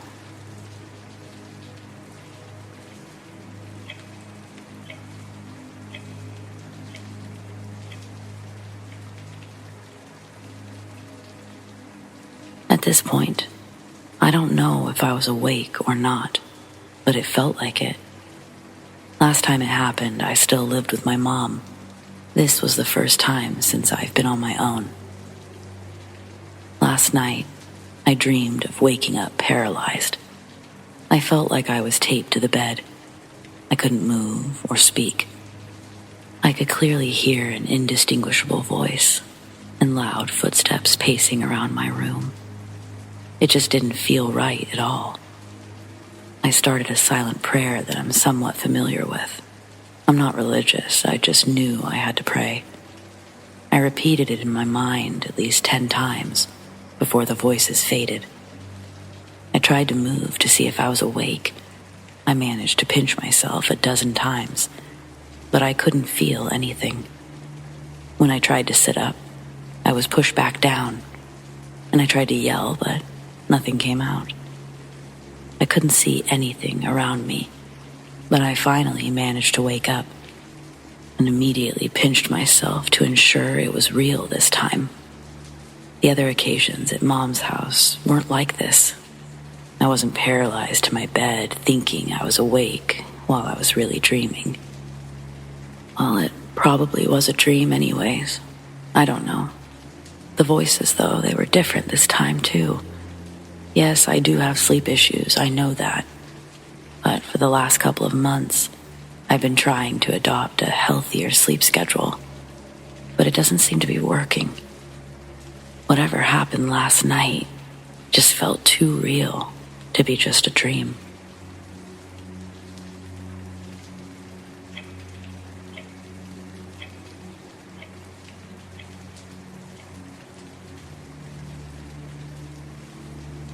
This is my very first time posting anything, so forgive me if it sounds a tad awkward.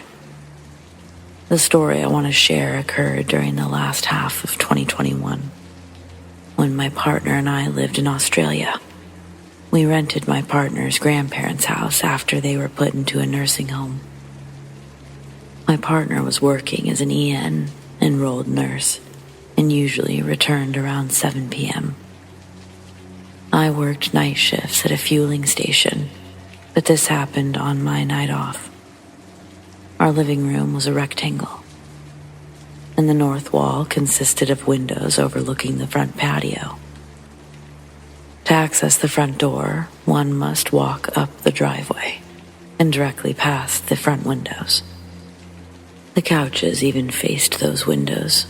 If someone was in the living room, it was impossible to get by unnoticed. At 6:15 p.m., I was watching Dragon Ball Super in the dark, and the curtains had a gap big enough to see outside. That's when I heard the distinct sound of my partner's feet coming up the gravel driveway, opening the gate, and walking past the front window. I thought she'd gotten off early. I saw her walk past the gap in the curtains, but after a minute of total silence, I began to wonder why she wasn't coming inside. Curious, I went to the curtain and peeked outside. But to my surprise, she wasn't there. While pondering what just happened, I heard footsteps coming down the driveway, and to my utter bewilderment, it was her. Once inside, I asked if she forgot something in her car, but she hadn't. She'd just gotten off work early. I didn't say anything when she asked why. There's more to it, but this was the first thing that happened, and the creepiest.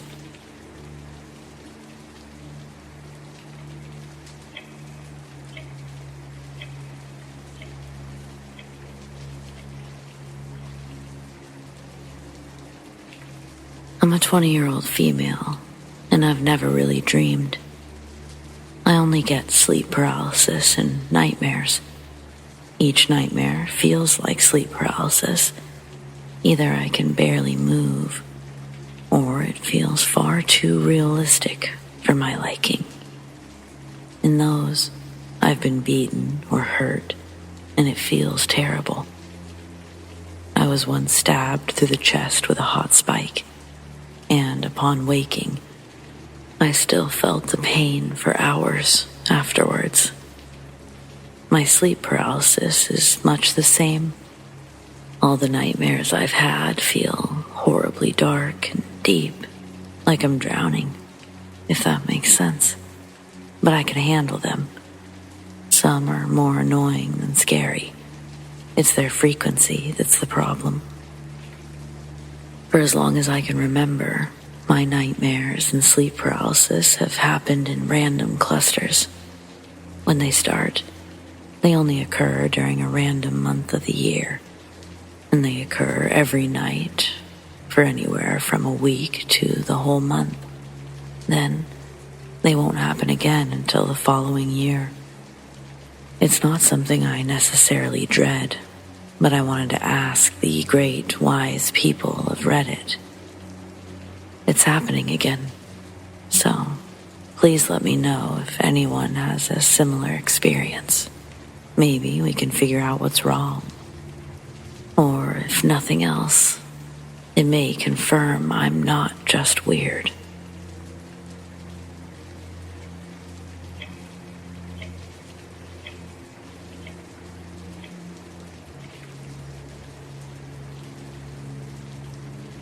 This is one of my many past paranormal experiences.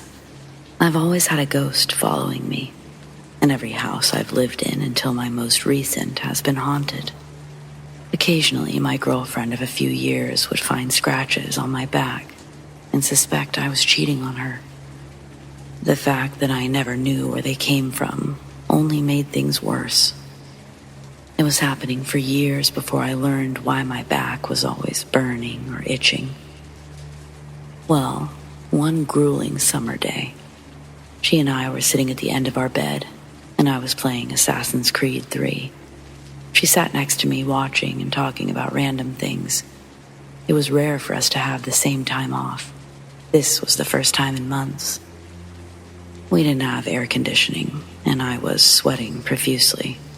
So I removed my shirt and I threw it in the dirty clothes bin. My girlfriend started kissing me, but ultimately, I went back to the game. It was just too hot. The sweat was dripping down my back and it burned like hellfire. Knowing something was wrong, I asked my girlfriend to see if there was a rash or anything that might be causing it to itch or burn. The moment she saw my back, she slapped my neck and began cursing furiously. Confused, I asked her what was wrong, and she responded with, "Who's the bitch you're screwing?" I insisted I wasn't cheating on her, and she demanded to know who put the scratches on my back. But I had no clue what she was talking about. Obviously, had another girl put scratches all over my back, I wouldn't have removed my shirt and asked my girlfriend to look at it. She thought about that for a moment, but still gave me a look of distrust. I asked her to take a photo so I could at least see what she was talking about, and she did. The pictures did not disappoint. All the way down my back were 3 huge red scratches. Then my girlfriend wanted to know how the scratches did get there, if it wasn't another girl, because she knew it wasn't her. I explained that humans have 5 fingers. Unless the other girl was missing a couple of digits, something else made those marks. We shared a laugh, but she still seemed unsure. I reminded her that with the exception of work and quick trips to the corner store, I hadn't left the house all week. She'd even been taking me to and from work since she was on vacation. I never had time to run off with anyone else. That reasoning finally seemed to put her at ease, and she suggested that I see a priest about whatever it is that's following me. She wanted to know how long the physical attacks had been occurring, but I couldn't say for sure. That was the first time I saw it for myself. It's not exactly an area I see every day. Growing up, I had multiple paranormal experiences, and this one still freaks me out. I've always been skeptical, so I do my best to find explanations, but sometimes there just isn't one. Many of these instances happened when others were around to see it as well, so I know it's not my imagination. As a teenager, I started becoming a little too interested in the paranormal, and I wasn't afraid of anything. At one point, I began dabbling with something I shouldn't have, and things got a little too intense. I had a friend who would randomly change the subject of conversation to weird, creepy shit that didn't make sense. Then, he'd suddenly stop and not remember anything he said. Usually, he went back to the original topic, and that would be the end of it. But when we were 15, he went into these trances while we were on the phone. That time he said, "Follow the tracks to your right, then, near the end, you'll come to their resting place." The layout of my old trailer park is important for the next parts. It was a pretty nice one. I lived in a small town, and the park was in a heavily wooded, secluded area. The driveway divided the park in half and came to a dead end at the rear. Just past that was an embankment, and at the bottom, there was an old railroad track that ended in the woods. On one side was an old abandoned mill. On the other side was a dense thicket of trees in a neighborhood. It was late summer afternoon when I followed the cryptic directions down to the railroad tracks. Near the end, I heard footsteps in the woods to my right, and I headed up the embankment for a closer look. Nobody was there, but I found a small graveyard, curiously tucked away behind the neighborhood. It's most likely a small family plot from the early 1800s. There were only 20 markers at most, but nothing weird ever happened there. Another late afternoon, my friend went into a trance. He said, "Head to the tracks. Cross them. When you enter the woods, you'll see him." I was cocky, so I did just that. This time, I crossed the path behind the trailer park.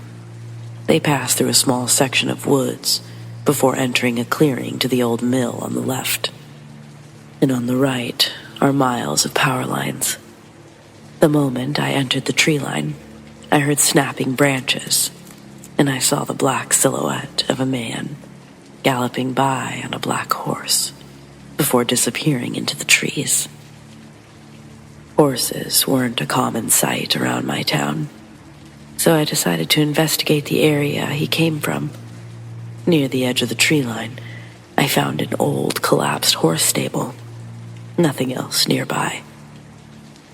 If he continued in the same direction, he'd eventually reach another neighborhood, but there was nothing else around. Intrigued, I called to update my friend, but he refused to believe me. The following day, I took him to the location, and as we entered the tree line, we saw the horseman taking the same path as I had the night before. It was broad daylight. There's no way we both imagined it. We were freaked out, but we continued to the stable ruins. The strangest part of it all was the fact that I brought a few other friends to see the stable, and every time the horseman appeared. After finding the stable, each encounter became more intense. TVs and stereos would turn on by themselves, even when others were present. I experienced intense feelings of being watched and inexplicable moments of dread for no reason. Sometimes when home alone, I would hear muffled conversations or music, like a radio was playing in another room. Stuff would randomly and violently fly across the room. Handprints often appeared on the bathroom mirror after a steamy shower. Sometimes I'd hear the familiar sound of Mom coming home, only to realize nobody was there. Then, one night around 2 or 3, I got bored. I went to the graveyard. I was super uneasy. It felt like I was being watched, but I'm stubborn and refused to back down. Upon arrival, the graveyard was quiet, and feeling dumb, I decided to leave. I was halfway up the trailer park embankment when I heard something rustle and looked up to see the horseman looking down at me. He was pitch black. You could see his outline, but nothing reflected light. It was very similar to how shadow people are described. I stared in disbelief for a few seconds, but snapped out of it when the horse snorted. Turning back, I ran down the embankment and along the tracks as the sound of hoofbeats followed. I went back into the woods and I weaved through the trees in hopes of slowing my pursuer. Finally, I reached the street and ran to our trailer, practically diving through the front door, all while the hoofbeats were still hot on my trail. Mom was at work, so I turned on every light and TV, as if they could somehow keep the horseman at bay, and eventually, I fell asleep on the couch. Upon waking, it was daylight, and Mom was just getting home. I told her everything that happened, and she said I shouldn't be playing with the paranormal as if it were a toy. She's always shared her own experiences regularly, so she had no trouble believing mine. When the sun finally came up, I returned to the embankment, wondering if I somehow imagined it all. Maybe there was simply a lost horse in the area. I don't know. But I found hoof prints in the sand atop the embankment and nowhere else. That's when I decided to take a break from the paranormal. I'm normally not religious, but I prayed for these things to stop, and I swore I wouldn't mess with them again. Everything really did seem to die down. When I turned 18, it stopped completely. I haven't had a single experience since.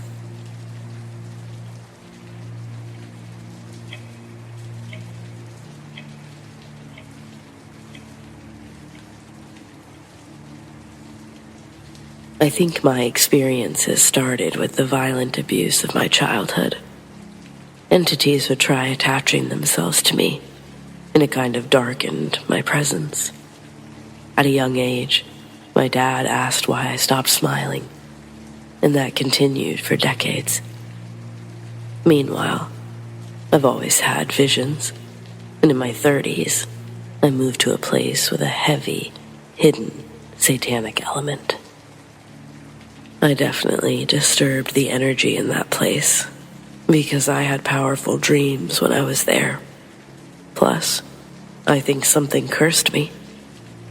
That brings me to 12 years ago, when I met an attractive woman who was treating her depression with meth. She even admitted to doing very bad things to people. At the same time, I was also having visions that didn't make sense until I met her. She was a black magic practitioner, and through phone sex, she was somehow able to attach a demon to me. I went to a Cherokee shaman named Raven, who said the black magic practitioner was actually a djinn, and she was spiritually attacking others through me. It was bizarre, to say the least. The more I learned, the more I tried to help others who were being attacked by covens. And because of that, the covens in turn began to target me. It was brutal. For years, my energy was drained daily to the point of delirium. Eventually, I had a vision of a dark cloaked figure coming into my mind's eye, and he said, "I can't destroy you. Your faith in God is unbreakable, but I will devour the ones who attack you." Then, I saw several groups of people standing around altars and performing blood rituals, summoning demons to attack me. The figure said his name was Az, and that only 3 fallen angels have that sound in their name, which I took that to mean that he was Azazel. Several days later, I felt the death of the djinn's sister.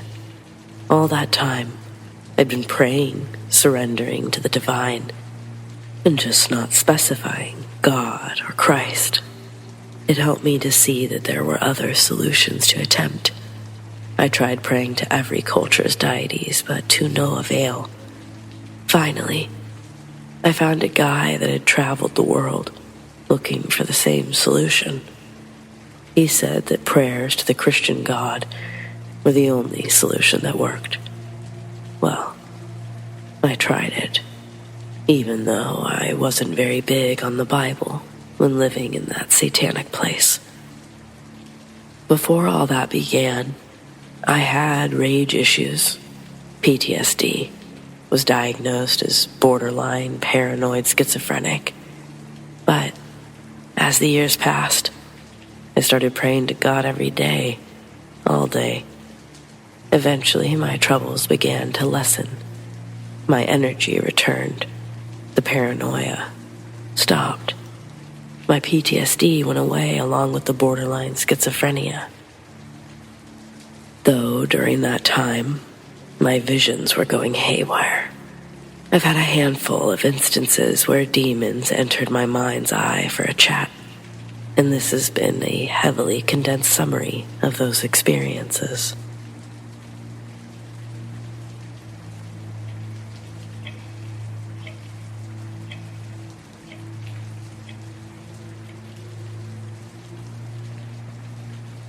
At age 8, I woke from a vivid nightmare at 4 a.m.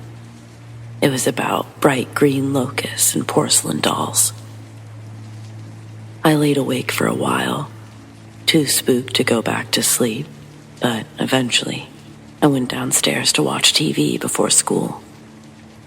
I was sitting on the sofa, and to my right was the glass door leading upstairs. From the corner of my eye, I see a light up there, and when I turned, I saw a figure. It was a glowing, pale blue shape with an open robe and hood. There were no facial features, just two shiny red eyes. It was beckoning me forward with its left hand. I've never felt terror like that before. I slapped my hands to my face, hiding my eyes from the figure. I felt trapped. I didn't want to open my eyes, but I had nowhere to go. My only options were upstairs, past the figure, or through the kitchen behind me. With a rush of adrenaline, I ran straight upstairs with my eyes closed, right by whatever might have been standing in the doorway. I dove into bed and hid under the covers until my dad got up for work. I kept going into his room asking if he was getting up soon, and he eventually went downstairs as I followed behind. There was no sign of anything, but my heart was still racing, and I was terrified. I followed Dad all the way to the bathroom and virtually stood behind him as he peed. Finally, I found the courage to tell him what I saw, but he was a skeptic and said it was just my imagination. I could almost believe him. I was a pretty weird kid. I loved horror and the paranormal, but I'd never experienced anything like this. The whole feeling of it was strange. I still remember it like it was yesterday, even all these years later. I thought the nightmare could have sent my imagination into overdrive.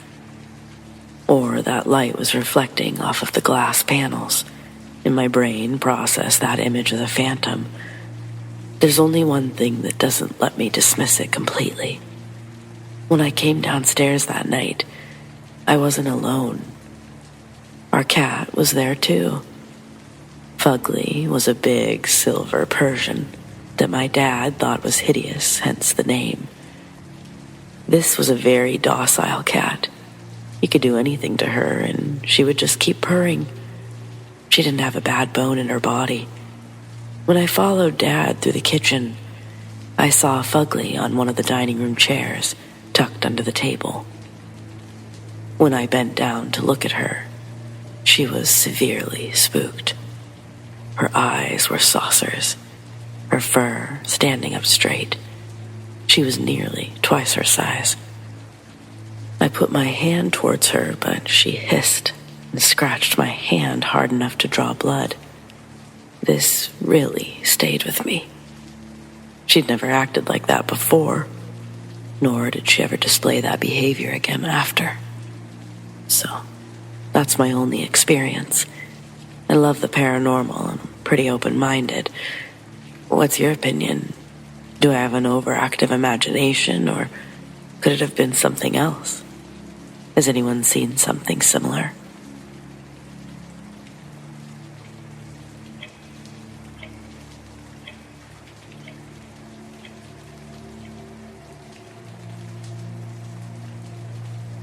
I moved into my apartment 9 years ago.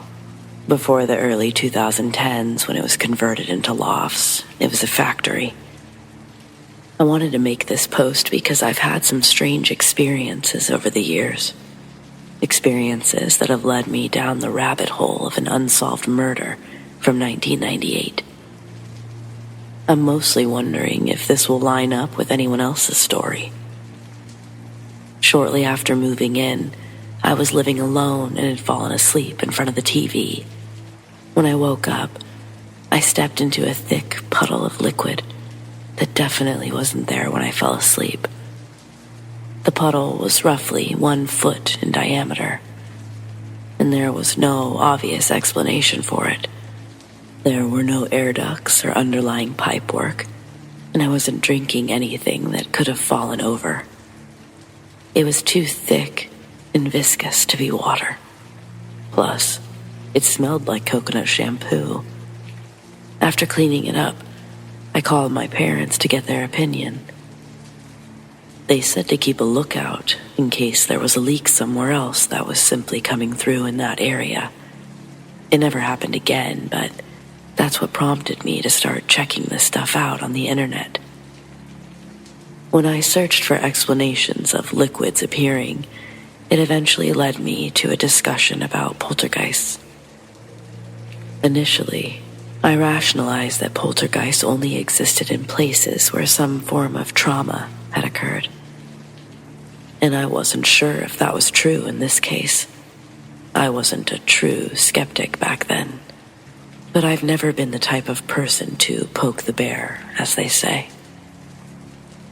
Long story short, that's when I learned my building used to be a factory. In 1998, the owner was murdered in the parking lot. And while the case is technically still unsolved, an officer was quoted as saying they know who did it. There just wasn't enough evidence to prosecute. Upon learning this, I understood the connection and began mentioning the story to others in the building, along with my strange liquid experience. I figured this murdered soul wanted to be acknowledged, and ever since I started telling the story, nothing else has physically happened. Though, recently, I've started suspecting other types of experiences. For the past year, whenever I work in my home office, I get a sense of being shot in the head. At least, what I imagine it would feel like. It happens when I'm awake. They aren't dreams. It's like my mind drifts into it. It's really hard to explain. It's like a memory of a car passing by, and suddenly, I feel my head clock back violently. This has been a reoccurring thing that comes and goes, but it only happens at night. I think the spirit is trying to communicate how they felt when they died. When I first started researching the murder, I didn't read where the victim was shot. It was only when I went back to review the articles that I realized it was a mob hit with a getaway car. 3 men shot the victim, once in the head, twice in the stomach. The murder happened at 7 a.m., and occasionally, my stomach will randomly hurt at that time, only to be completely fine the rest of the day. Has anyone had similar experiences? Is there anything I could do to put the spirit at ease? Oh, and another element of this murder is that after the victim was killed, people found out that he had a mistress in Florida who was married to a famous Miami chef. The location of the murder was in Toronto, Canada.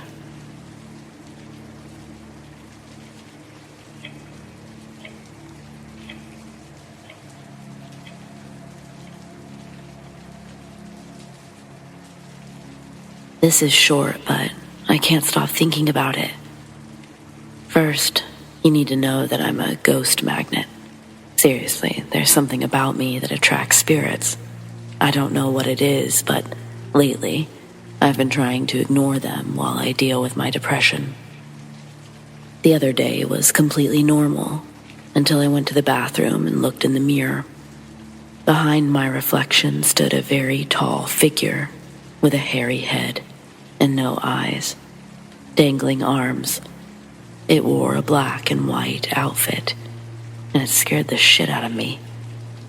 When I looked back at my own reflection, it was still standing straight and smiling back at me. I know that's not what I looked like at the moment. It kept looking straight into my eyes as I backed out of the bathroom and into my own. I closed my door, turned on all the lights, got into bed where I resumed my "this isn't real" chant. Eventually, I fell asleep and woke up the next morning, but when I went to the bathroom, nothing was out of the ordinary. Does anyone have a clue what's going on? It's freaking me out.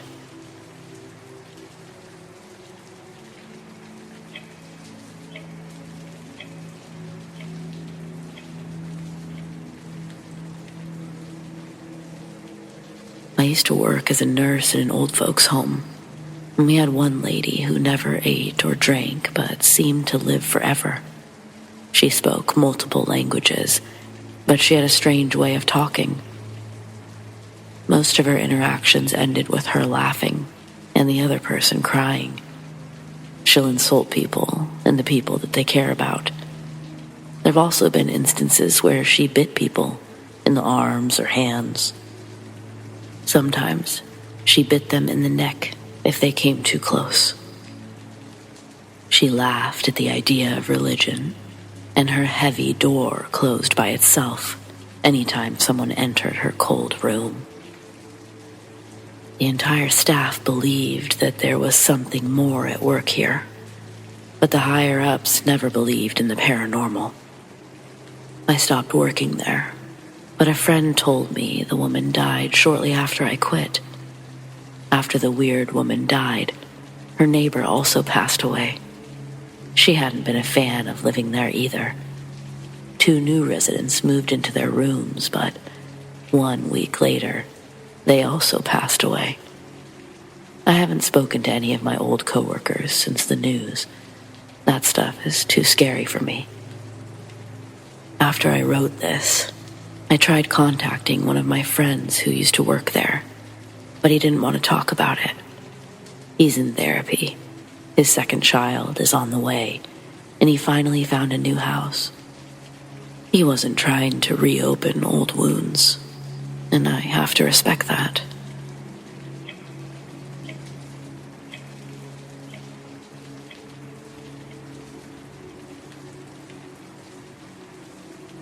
I've dealt with the paranormal for most of my life. One day, my cousin and I were hanging out at the house, alone except for my beautiful white cat. I was 18 at the time. My brother was at the store with friends. Our mother had recently died, and I had quite a few paranormal experiences there. But they never bothered me. It was never anything that seemed malicious or dangerous, only fun stuff like electronics turning on and random footsteps walking around. One time, my cousin was sitting on my bed when he felt someone sit next to him. He screamed and ran out of the house. But I should get back to my current story. I was sitting on my bed, and my cousin was in the living room. My room was only separated from the living room by a glass door and a curtain, so we were only 20 feet away from each other. We were talking about girls when we heard what sounded like a spoon falling to the floor in the kitchen. We listened for more, but when nothing else happened, we resumed our conversation. That's when my cat came to sit with me, and I began petting her. A few minutes later, more utensils clattered to the floor. I was more surprised now that I knew it wasn't the cat. Still, even more utensils fell, and these were followed by the much louder bang of a falling pot. My cousin, unable to see the cat in my lap, advised me to check on her, and when I pulled back the curtain, his eyes opened wide in shock. If she was there, he wanted to know who was in the kitchen. But I explained. Nobody was in there. He didn't believe me at first, but almost as if on cue, there was a huge commotion in the kitchen. Spoons, pots, and pans, plates, glass, everything was being thrown. It continued for roughly 30 seconds before coming to a sudden stop. Once it was over, I asked my cousin to go check on the kitchen, but he adamantly refused, suggesting I take a look instead. Needless to say, I was equally against the idea.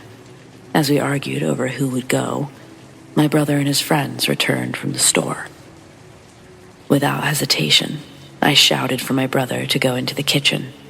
He refused until I said my leg hurt and asked for a drink. Then he finally agreed.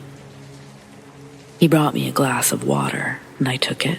Puzzled by his lack of reaction to the mess, I asked if he saw anything in the kitchen, but he was confused as to why I would even ask. When he insisted nothing had been out of place, I told him the whole story. He was furious.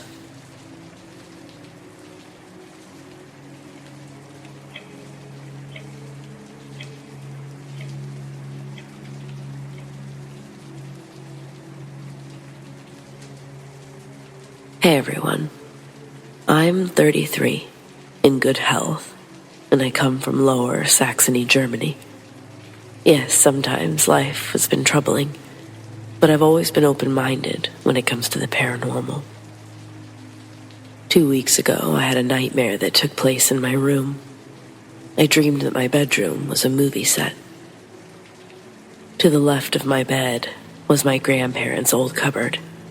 To the right was a newer cupboard, and the window was across from the bed. In the dream, I was laying on my right side when someone grabbed me. I slowly turned around and saw someone sitting next to me. I couldn't tell their gender, but they had long hair, and they were facing the opposite direction. When I touched their back, they turned around and I shouted, "Who are you?" Suddenly, the figure was gone, and frightened, I got up to look out the window. That's when I woke up shouting. But I was also experiencing sleep paralysis, so I couldn't move. It's happened before, so I knew what was going on. I wondered why the blinds were still down, because I hadn't realized that I was still dreaming when I looked outside. First, I wondered who the person had been. I live alone. I don't have a girlfriend. My grandmother has lived in a retirement home since May, and my grandfather passed away, but he didn't die in the apartment. I've read that many people see an entity when experiencing sleep paralysis, but I'm not sure if seeing it before I woke up still counts. The last time I had sleep paralysis was in 2019, and before that, it was 2012. During the 2019 experience, I was in my ex-girlfriend's living room. When I woke up, I couldn't move, and someone was walking down the hallway towards the front door. Like I said, I've been pretty open-minded when it comes to the paranormal. 7 years ago, my grandfather died from a tumor, but now I need to circle back to that cupboard that came from his old house in 2007. That's the house my great-grandmother died in on December 24th, 1999. I suspect it was the source behind the activity. I do feel like someone is here, but in a good way. I know it sounds far-fetched, but that's how it feels. I didn't feel this way when my grandparents still lived in the house. Of course, I was younger then. A few months ago, there was another incident in the living room where I have a second cupboard from my grandparents. It contains a few old books about nature, and one just fell over. Nothing was shaking. It wasn't standing in a strange angle. It simply fell over, and I was pretty scared. What are your thoughts? I'm not too frightened anymore. I have good feelings about my grandmother and grandfather. They were the best people I've ever known. But could all of this have something to do with their furniture?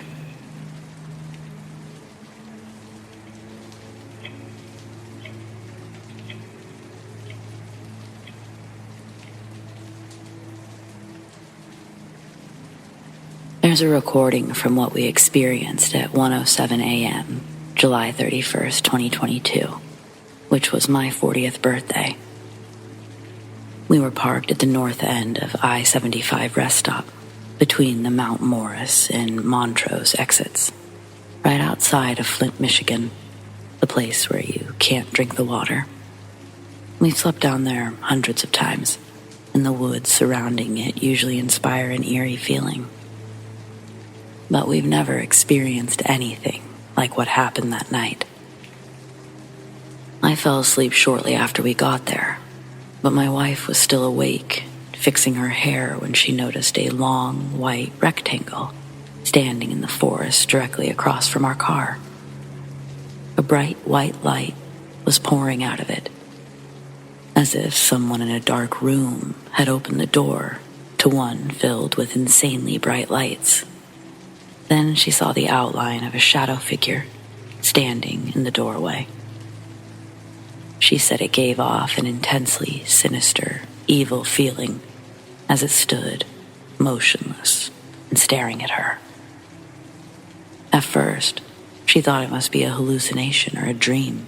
She couldn't believe such a thing could really be happening.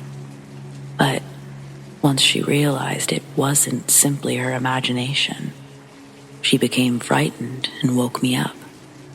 The moment I opened my eyes, I saw what she saw. A bright, white doorway with a shadow man staring at us. I immediately told her to get the hell out of there, and she did, quickly. We drove towards the rest stop's exit and parked, but as we drove away, this thing flew out of the portal with what I can only describe as angel wings. It followed our car across the parking lot. That's the part I recorded, though sadly, I didn't get any footage of the original portal. The entity looked like a robed angel, holding a staff with his arms out and head back, but it also looks like a portal with angel wings and spirits passing through. Then it shows 4 lights hovering above it. 2 are green and 2 are orange. We sat there, recording it and talking, but whatever this thing was, it didn't have the scary feeling my wife felt before. Now it felt calm, like it was protecting us. But after a while, we both got freaked out again and left shortly after. I know people will say the lights are from my dashboard, but we even debunked that in the video by holding my hands in front of the dash lights. A lot disappeared, but not this. The entity stayed, disappeared for a split second, and came right back. To leave, we were forced to drive right past it, and we saw it clear as day through the driver's side window.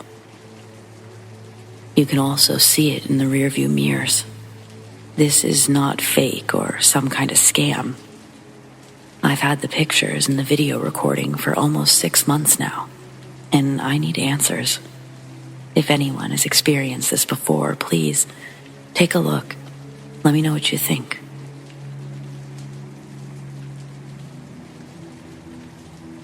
"8 years ago, my dad refurbished an old 1800s wardrobe and put it on my mom's side of the bedroom. 2 nights later, she started complaining that it was eerie, gave her a bad feeling. A week after that, it started opening itself in the middle of the night, and she saw a man inside that talked to her. Dad didn't believe her, so the wardrobe stayed, and things got worse. The house began to stink. The air was damp in my parents' room. Not knowing where the smell came from, they started looking for mold, but couldn't find any. Instead, they just cleaned and sprayed air fresheners. 3 months later, the activities worsened, and the whole house was affected. The doors would unlock on their own. Cupboards would open, and the cups that my mom drank from would always be broken when she woke up. This scared her, so she decided to sell the wardrobe. Two old people bought it a week later, but we don't know where it ended up.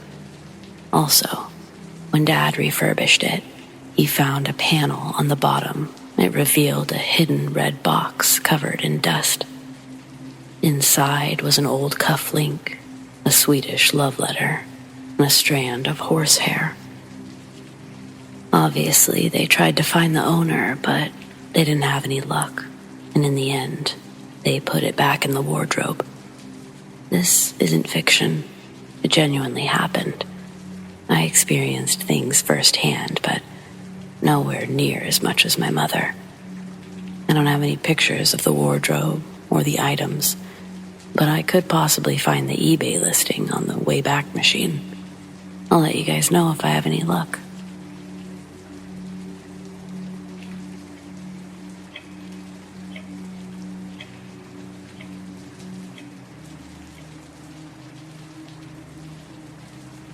In 2012, I was sitting in the living room with my sibling when we heard someone walking upstairs.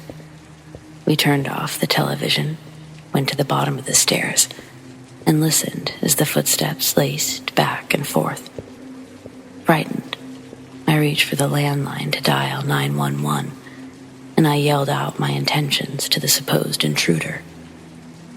After one ring, I panicked and hung up. The footsteps had grown louder, like someone was actually coming down the stairs. But no one was there.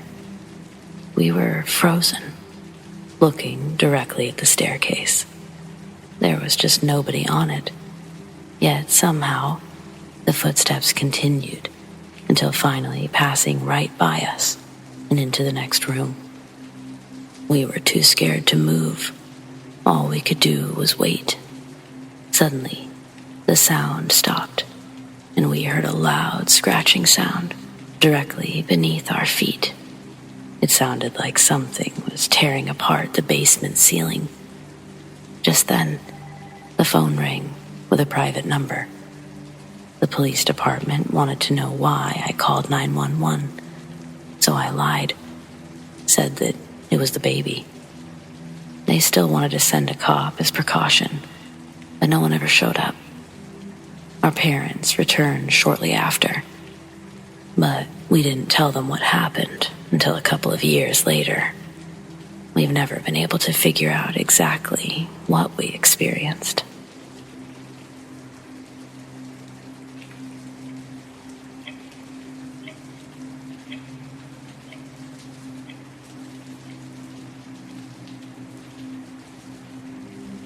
I keep waking up at 3:33 a.m.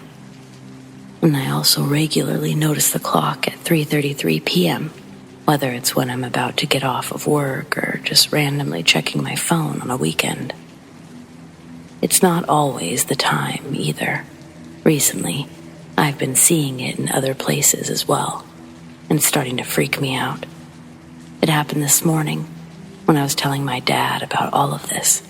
When we hung up, our call time was 33 minutes, 33 seconds.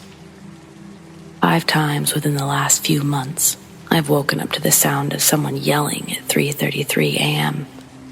It always feels like I'm trying to yell something back, but I can never remember what I was trying to say. I live with my mom, my sister, and my stepdad. I usually get up at 5 every morning, while they sleep until 6 or 7. They've always been asleep when these incidents occurred. It started last November, and I think this morning was my 5th experience since then. The first few times, I thought it was a coincidence, but it's getting harder to believe that. When I woke up, my cat immediately leapt onto my chest, got under the blanket, and laid completely still. I felt like I was being watched, and I think he did too. My room is on the 2nd floor, next to the bathroom, which is directly across the hall from my mom's room. All the doors are normally left open, and this allows the bathroom mirror to create a portal with my mom's mirror. I know that's not a good thing to do, so I try to keep the bathroom door closed, especially at night. But it's always open when I wake up. My grandpa is a medium. I'm talking to him tonight, but I'm terrified of what I might learn. Update, January 19th, 2023.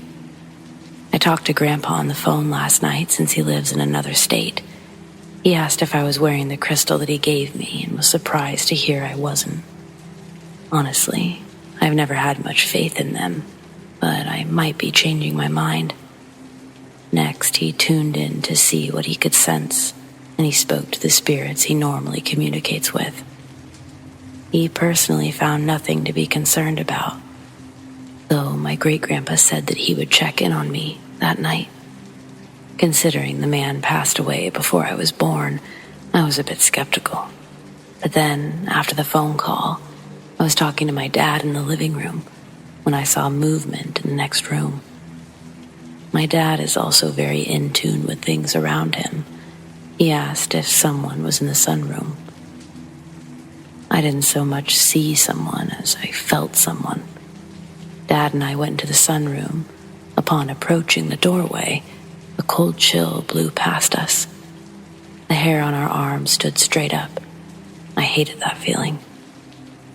Dad walked in and asked me to describe what I felt. I sensed a tall male that I'd never met, tall enough to hit his head on the sunroom's doorframe. Dad laughed and said it was probably great-grandpa checking in on me. He was 6'2". I didn't feel unwelcome in the space, but I didn't step inside of it either. Whoever was in there was unfamiliar, but also warm in a way that I can't really describe. When I walked away, I felt eyes on me, so I put on my shoes and said bye to my dad. The whole encounter has me very freaked out. I feel like I've opened a part of my brain that I'm not sure I want opened. Now it's too late.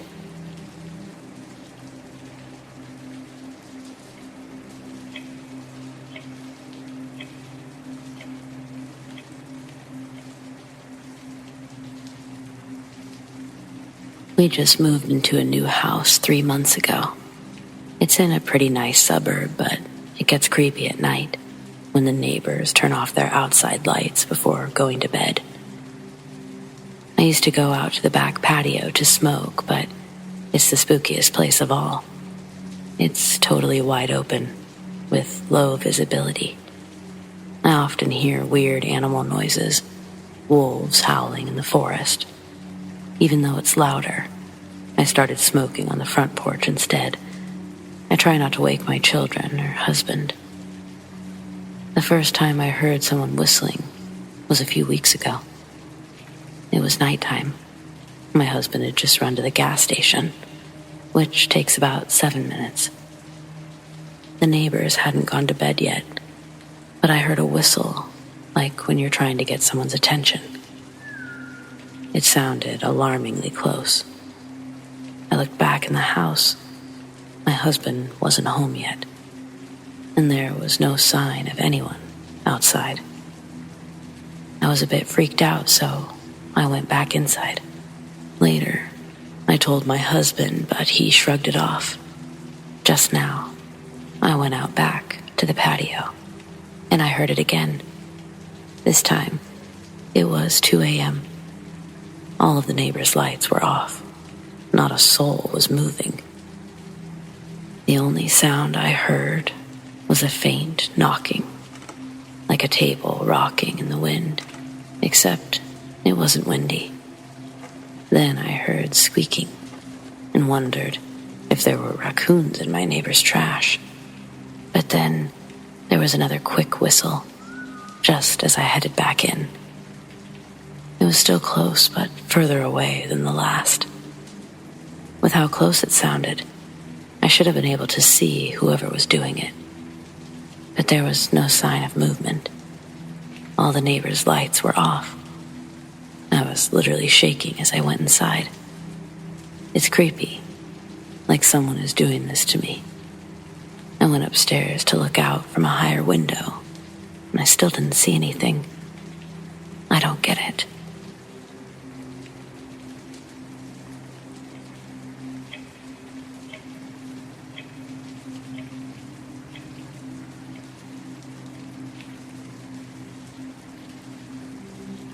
On December 29th, 2022, I was traveling from Santa Barbara to a small town in the middle of Nevada. Pending how late it was, I'd either stop for the night or continue towards home. There were 4 people in the car, and 3 of us saw a lady with a pale white face and dark, scraggly hair extending past her shoulders. She was wearing normal-looking, clean clothes. But the thing that freaked us out was the fact that she had no face. The 3 of us who saw her are 100% sure that she did not have a face. It was almost 6 a.m. The sun hadn't risen yet. Suddenly, the fog began closing in, and we started seeing weird road signs that made no sense.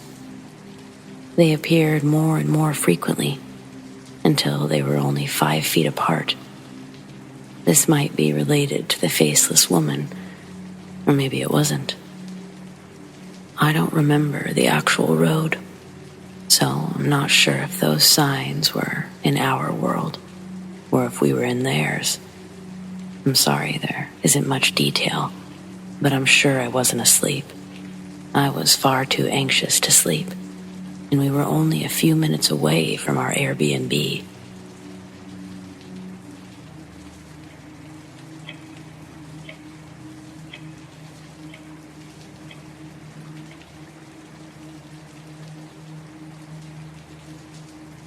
In college, my best friend and I frequently went from Alabama to Atlanta, Georgia, to shop and visit Six Flags.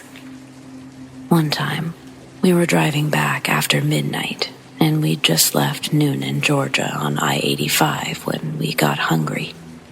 It's a long stretch of nothing out there.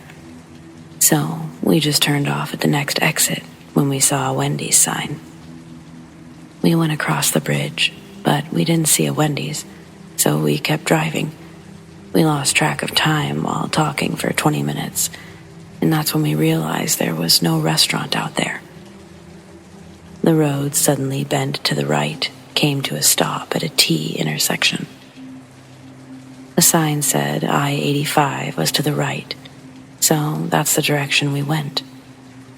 We were planning to go get food at the next exit, but 5 minutes down the road, we saw an empty gas station and Wendy's. We also needed gas, so we went there first. And another vehicle pulled up at the gas pump across from ours. An old man got out, froze, and stared at me in silent horror as I pumped gas. He managed to finish his business before me and left quickly. My soul shivered, but I filled the tank. I pulled into the Wendy's drive-thru. The server sounded like a tired robot, and also stared at us like an unblinking zombie. We got our food and couldn't wait to leave, but just before driving off, I looked at the gas station, and the same creepy man was back in the same spot. He was staring at us, completely silent and still. We drove off quickly, following a sign towards the interstate, but eventually it felt like we'd been driving for too long without finding it. We decided to turn back and retrace our route to Wendy's. It wasn't long at all before we reached the place where it should be, but it was gone, and so was the gas station. This time, we turned left at the T intersection, and we made it to the interstate just fine. We ate our ghost Wendy's in silence. We were halfway home before anyone had the gumption to talk about what had happened.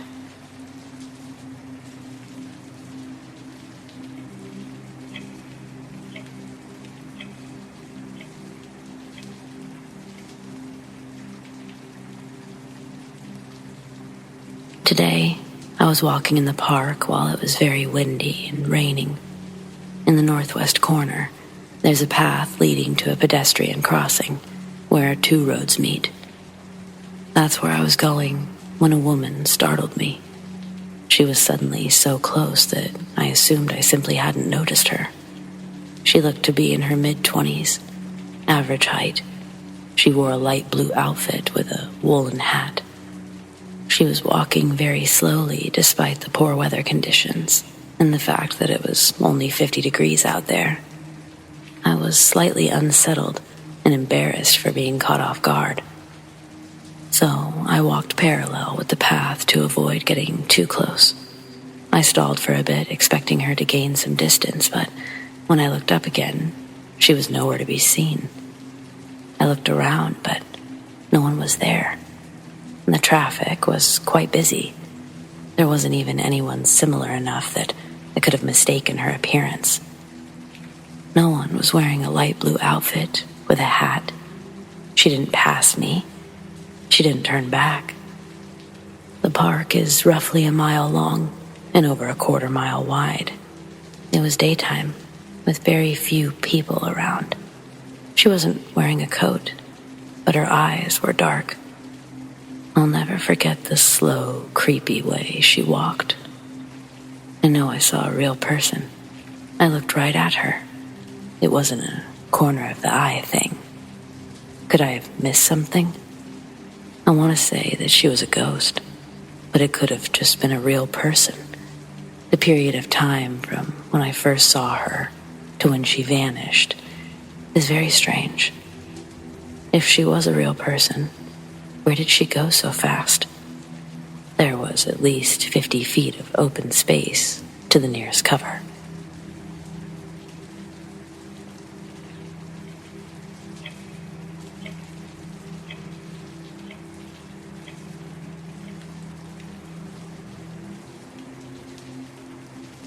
I was sitting on my bed with my computer, watching a movie when suddenly my Alexa activated, listening in from the opposite direction of my bed. My headphones are connected to the computer, so there couldn't have been anything that triggered it. I took my headphones out immediately and listened. My mom had her show paused in the living room, and I could hear her in the kitchen making toast. It's not unusual for her to make toast before she goes to bed. Anyway, my Alexa has activated for some reason, and I can tell that she's listening to something.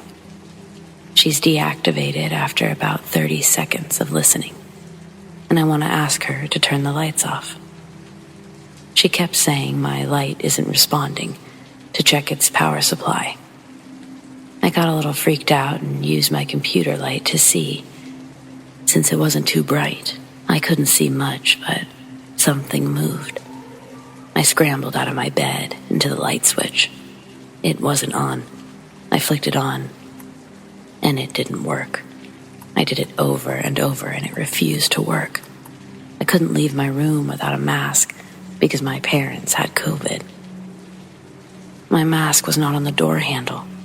I took the wooden sword next to the door, and I held it in my hands as I flicked the light up and down repeatedly.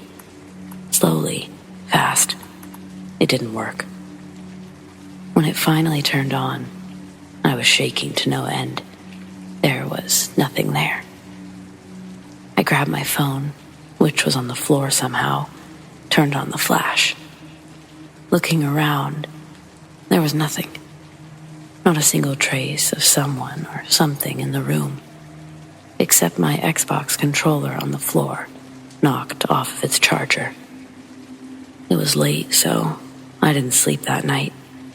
I kept my phone and wooden sword next to me, under the covers, held tight in my hands.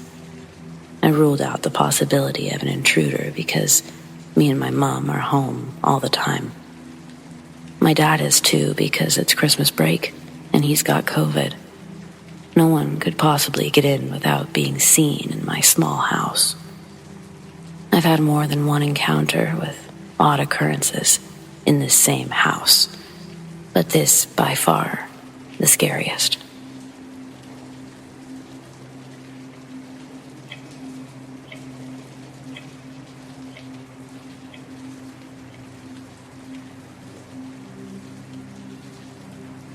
I don't know if this is the right place to ask about this, but I'm really scared. So I think I astral projected, but in a very scary way. Not intentional. I fell asleep for a short nap. When I fell asleep, I was watching a video, a gamer. It was a live stream and he hadn't yet started the game when I fell asleep. So I knew nothing about it, especially not what it looked like. But in this dream, I could see the TV. I was standing at the foot of my bed, staring at myself. I heard my dog whimpering and walking in and out of the room. Then I could hear these voices that sounded muffled, I guess. I don't know, they sounded far away yet very close. I don't know how to explain it. Then I heard these noises around the house, like creaking and things being moved around. I was home alone and our house never creaks. I was so scared I kept trying to wake up, but no matter how hard I tried, I couldn't open my eyes. Every once in a while, I'd get one eye open, and when I did, I'd flip it to where I was seeing from my own perception, like out of my own eyes. Then they'd just shut, like when you're super tired and you can't keep your eyes open. When they'd shut again, I'd be seeing myself from the edge of the bed again. Then I'd try to open them and nothing. Tried to move, nothing. This went on for a long time. Then I remembered once that if you're experiencing sleep paralysis, you can repeat stuff. I'm not really a religious person, but because I was freaking petrified, I tried it. Saying things like, "This is a home of God, and you're not welcome here." When I said it in my head, I got these chilling goosebumps. And each time I got it, the goosebumps got colder and colder, more intense. After doing that a few times, I was finally able to wake up. What could this mean? I'm so scared and I don't really want to go home. A little backstory. I've had nightmares every night since I've lived in this home. 4 years now. Nights I've slept away from home, I don't.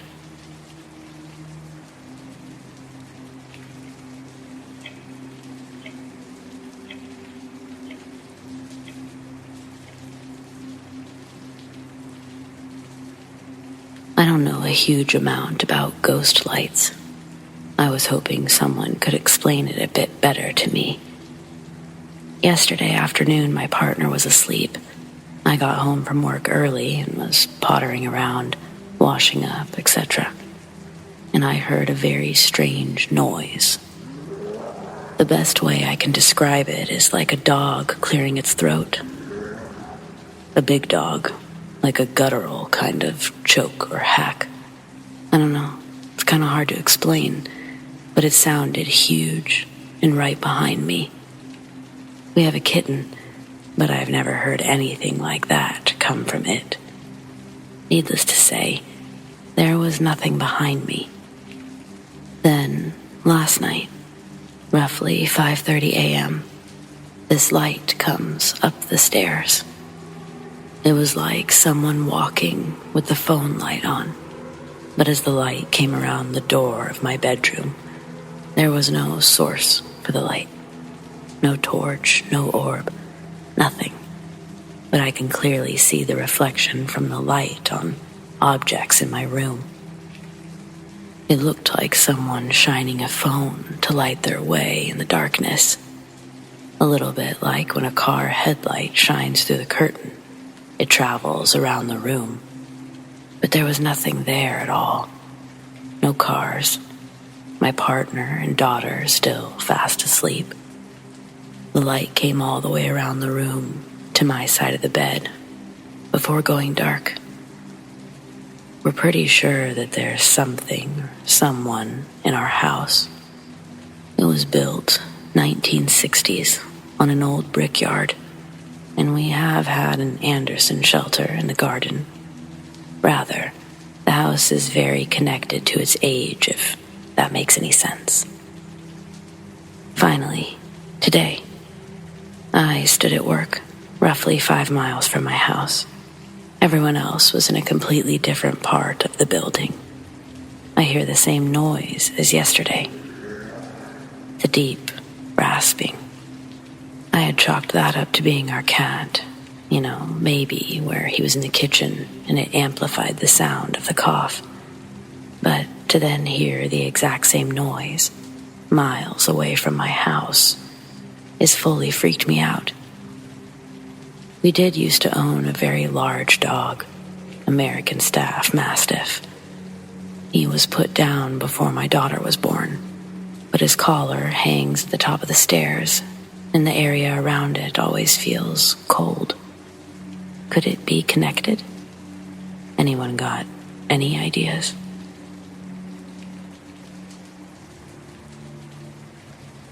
We moved about 4 months ago into a temporary place while we build our forever home.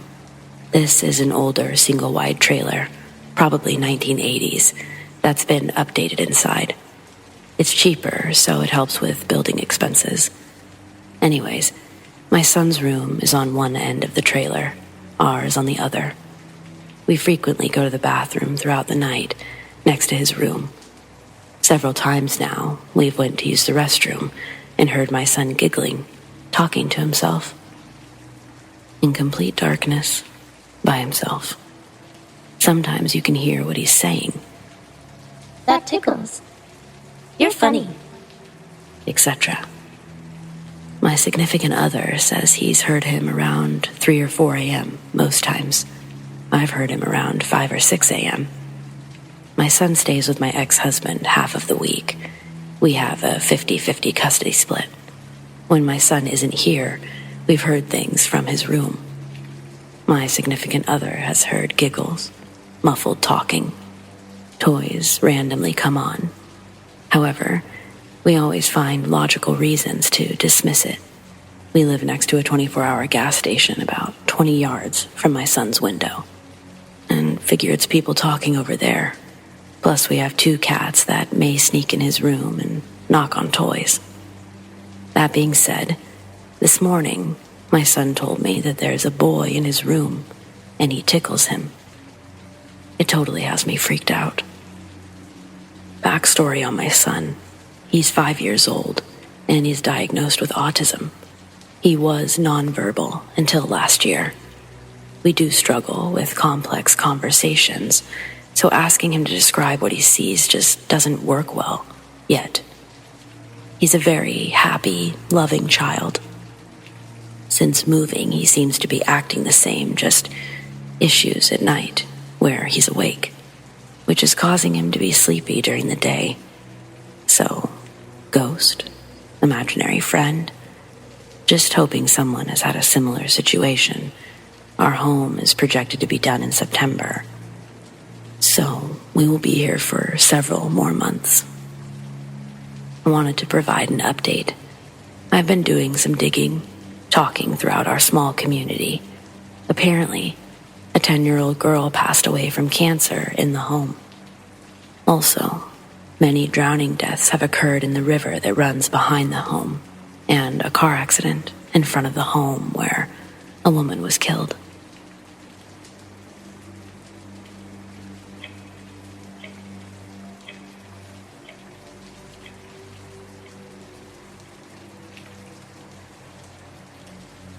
I grew up in a small town in Texas and lived in a house with my sister and parents. My parents weren't right for each other, and they would divorce when I was 8 years old. In the same year they divorced, something would happen to me in that house that I'll never forget. I've never been as frightened as I was that night. This is what I experienced. First off, the layout of my room. I had bunk beds as a kid. Why? I don't know. The bottom bunk was always empty. Never had any bedding on it except for that plastic mattress cover you'd put on kids' beds in case they wet the bed. Anyway, when you walked into my room, there was a wall in front of you, and the square room opened up to your right. In the opposite corner from the door was my bed. The bed was elevated, laying perpendicular to the bottom bed. The foot of the bottom bunk stuck out, about 4 feet past the top. There was a ladder directly to the right of the bottom bed to climb up to the top as well. The bed was made of real wood and was known to creak a lot, even when the temperature in the room would change due to AC or heat. I also had a glowworm nightlight that was plugged in about a foot from the door. It was a dim light, but there was enough light for me to see if I needed to go to the restroom. Initially, the bed creaking would scare me, but I got used to it over time. On this night, I'm lying awake in my bed, listening to my parents have an argument. Nearing the end of their marriage, they were arguing rather loudly and longer than usual.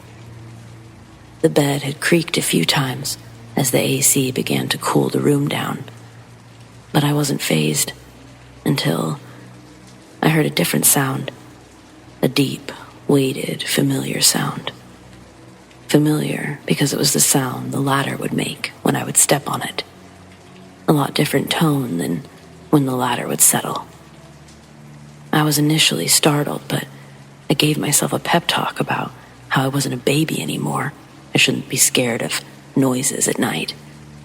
I was able to calm my nerves until I heard the exact same sound again, and then again, in a rhythm, as if someone was walking up the ladder. With each step that was taken, I became increasingly more anxious. By the fourth footstep, I'd sunk into my mattress, clenching the sheets with my hands. I was petrified. Okay, someone is definitely walking up my ladder, I thought. Like children do, I determined, on the count of 3, I was going to quickly lean over the side of the bed to see what it was. You know, because I was going to scare whoever it was. 1, 2, 2.5, 3. I jerked to my left and leaned over the side of the railing to surprise this mystery person. There was nothing there, just an empty wooden ladder. I shook the ladder, assuming it was just the wood settling, making sure all of its creaks were out. There, I thought, assuming I'd fix the issue all by myself, like a big boy. As I lay there, recounting what had happened, I thought, no, I know what I heard, and it was not normal sounds. I'm not being a scaredy cat. I was glued to my bed, afraid to move. Something is in here with me, I whispered. My parents were still arguing. I decided to focus on what they were saying and not what was happening in my room, just to ignore and avoid it. As if this presence was not to be ignored, I heard another sound, another heavy, distinct sound, the sound of someone standing, laying, or otherwise putting their weight on the bottom bed. The box springs on these beds were old enough to make the sound that they were wearing out, and because they lay on these wooden frames, the sound was magnified. In that plastic cover, there was zero doubt about this sound. I know what I heard. There was no mistaking it or kidsplaining this one. This time I apprehensively leaned to my left to peek over the side of the railing, staying as close to the mattress as possible. Normally, if I looked over the side onto the bottom bed, the nightlight would illuminate the plastic cover, enough to see that it was a white opaque, no other colors or shades present, just uniformly white. If there was something left on the bed, the nightlight would cast a shadow from the object across part of the mattress. When I peeked over the side of the railing to investigate what I heard, I could see that the mattress cover was all white, except for 2 large dark spots, 2 shadows, right next to each other. Yet no clothes or toys were on the bed. These 2 shadows were distinctively shaped. They were footprints. You could see the mattress cover sunk into the mattress, clearly, with ripples, creases in the cover where it was being stretched. There was absolutely no confusing what I was looking at with any other explanation. I came unglued, I jumped back as far into the corner of the bed as possible, up against the wall in the far corner of my room. Knees tucked into my chest, arms holding my knees. I started screaming at the top of my lungs. Mom? Mom! I was shaking in terror. Within seconds, my parents had ended their argument, burst in the door, and flipped the light switch on. They kept asking me what happened, but I wouldn't say. Was it listening? Would it come back to get me if I told? I said nothing about what happened, continued to cry and shake uncontrollably. I slept in their bed for the rest of the night. The next morning, they asked me again what had happened. I explained that I had just wanted them to stop fighting, fearing whatever it was would come back for me. I've never been more scared in my entire life. I'll be 40 this year. It was so real. There was no mistaking what I saw and heard. Had there been any explanation for what happened, I surely would have just forgotten about it. Years later, in my 20s, I asked my mother if she remembered that night. I explained that I had screamed for her, crying and shaking, and wouldn't tell them anything. She looked at me and said, "Yeah, I do. When you screamed, we honestly thought someone had broken in and was stabbing you." I know that's dark, but that's what it sounded like. Though I don't recall this, she said my father had brought his gun into the room. I explained to her what had actually happened that night. She just stared at me the whole time, wide-eyed. Are you fucking kidding me? I had 2 separate things happen to me in that house too. No shit. This is how my mom talks, by the way.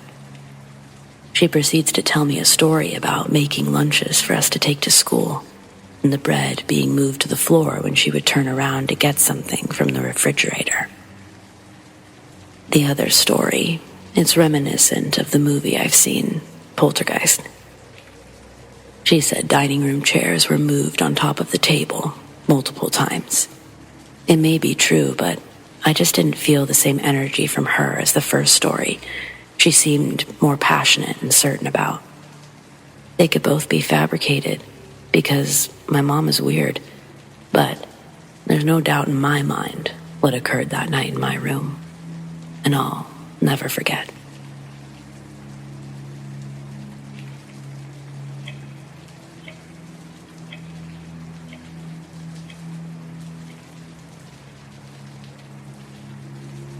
This is something that happened a number of years ago when I was living in an old house that dated from around 1900, seemed to be mildly haunted.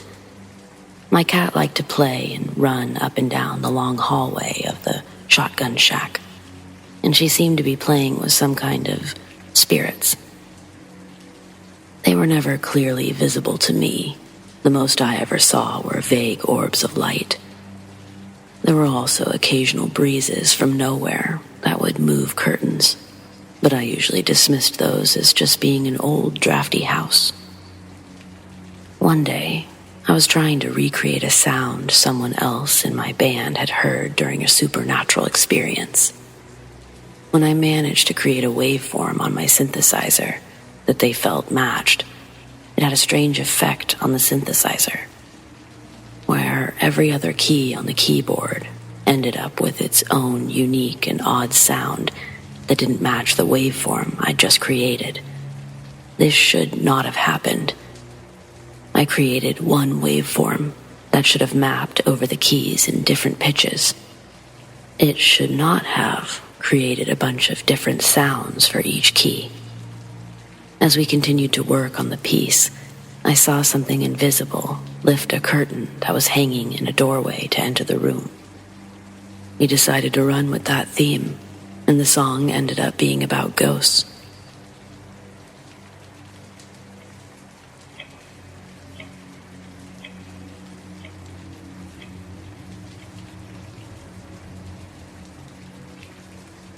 Yesterday, I spent my entire day at work reading other people's stories, and now I want to share mine. My best friend Marie and I were 12. Her family had a campsite at a provincial park 2 hours away from our hometown. They spent each summer in a camper out there, and this summer I was able to spend a week with them.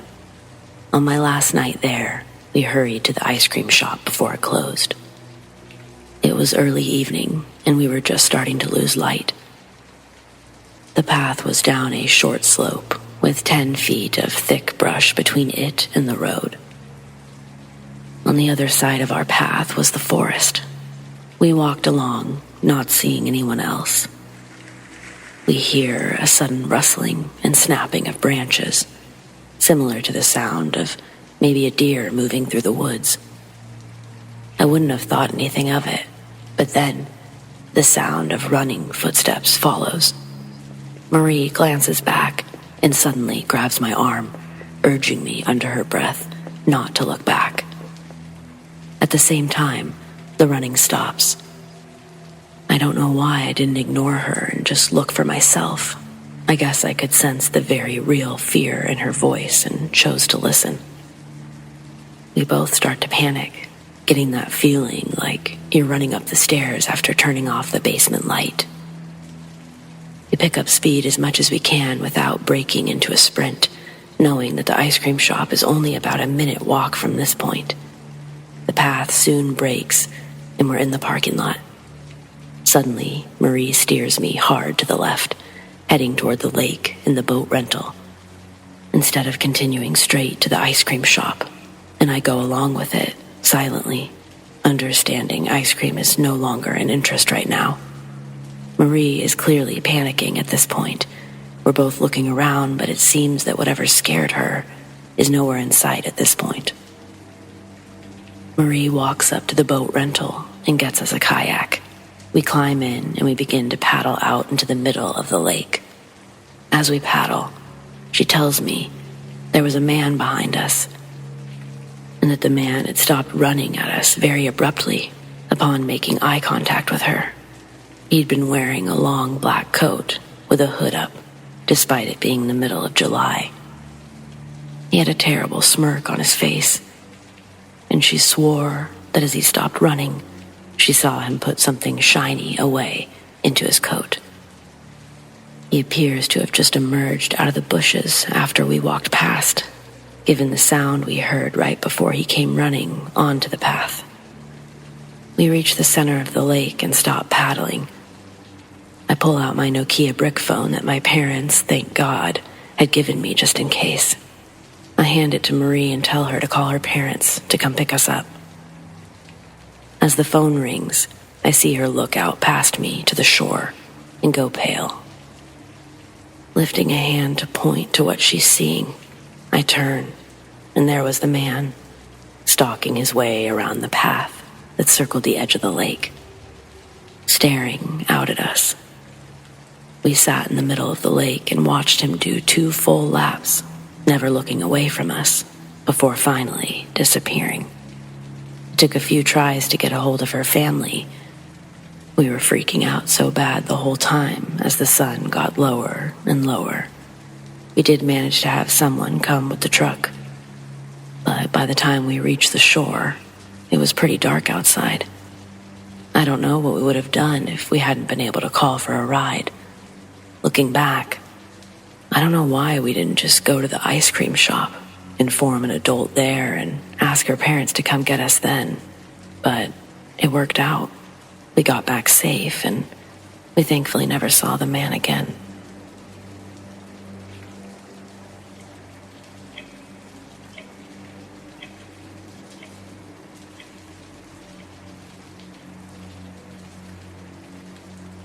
When I was a kid, we'd drive 12 hours to visit my grandma twice a year. She had an old house in the middle of nowhere in South Carolina. The only other building near her was an old mechanic shop down the road. My mom has always been weirdly into spiritual stuff and paranormal investigations. She used to take pictures in the dark, trying to capture a ghost. Every time that we would get the film developed, there'd be tons of dark photos taken in all sorts of locations. She'd point to dust particles and say that they were orbs. while my dad would laugh and say it was only dust. One night at my grandma's house, I was looking for a toy in her bedroom. The lights were off, and it was really dark in there. It's weird that I went in there at all. I used to be really afraid of the dark. I saw 2 dancing lights on the front of the dresser, and I almost shit myself on the spot. I ran to my mom in the kitchen and told her what I saw. Of course, she ran to get her camera and started snapping pictures, but there was nothing there anymore. It was probably just a reflection or something, but Mom still took tons of photos. She developed the film when we got home, and the pictures were all normal, except for one of the wardrobe. And that one, it had 2 bright lights on it. They looked nothing like the dust particles in Mom's other photos. I showed that picture to my friends for years after, but unfortunately, Mom was also a hoarder, so it was eventually lost. I kicked myself for not keeping it in a safer space, but I was just a kid. Still, I think that what happened is really cool, even if people don't believe me when I tell them about it.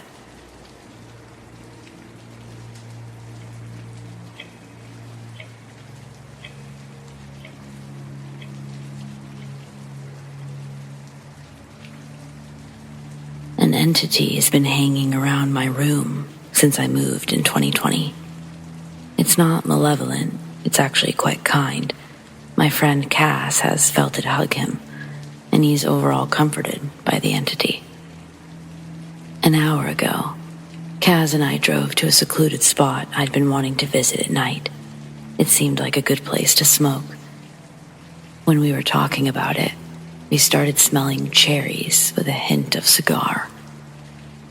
When we made the last turn for our destination, there was a downed tree in the road. It didn't block the way completely, but the gap was too small for my car, so I turned around and used a back road instead. The back road was a small 1-lane that cut through a thick forest. There was no service and very few houses. We were talking along the way, and as we crossed the bridge, I pointed to a spot that I wanted to take him to next time. Just after I looked away, he saw something strange and asked if I saw it too. I assumed it was an animal, but I hadn't seen anything at all. Cass said it looked like something crossed the road, and we both felt an intense sense of dread. I stopped the car, took a moment, and was suddenly certain we weren't supposed to be there. I turned around, but the dread only grew more intense until we crossed the bridge. After that, it eased up a little, but it didn't go away entirely. I stated that whatever we sensed wasn't allowed to follow us home, and it wasn't allowed on my property. The feeling finally started to disappear then, but we kept seeing shadows along the side of the road. As I drove along, a white truck zoomed up to the stop sign on the side of the road and pulled out directly behind us. This didn't concern me until I saw it tailing the hell out of us in the rear view. I alerted Cass, and he said that the truck gave him a bad feeling. When we got to the stop sign at the highway, I didn't use a blinker, but the truck did, and it was going the same way. After making the turn, I waited a few seconds before looking back, and it was gone. It had disappeared into thin air. The drive home was silent. Cass waited until we got back to talk about what happened. I was telling the story to a friend on Discord and asked Cass to describe what he saw, if it walked on 2 legs or 4. But he said it didn't have any legs. It was brown, and it just looked like a singular head crossing the road. It was taller than my closet door, but he didn't know what its body looked like. I asked if it could have been a bat, but he swears it couldn't have been. During the drive home, we both noted that it felt like there was a hand on each of our shoulders. He pointed out the log in the road, that it could have been a sign not to go, along with a friendly entity appearing in my room beforehand. I think this was a Wendigo.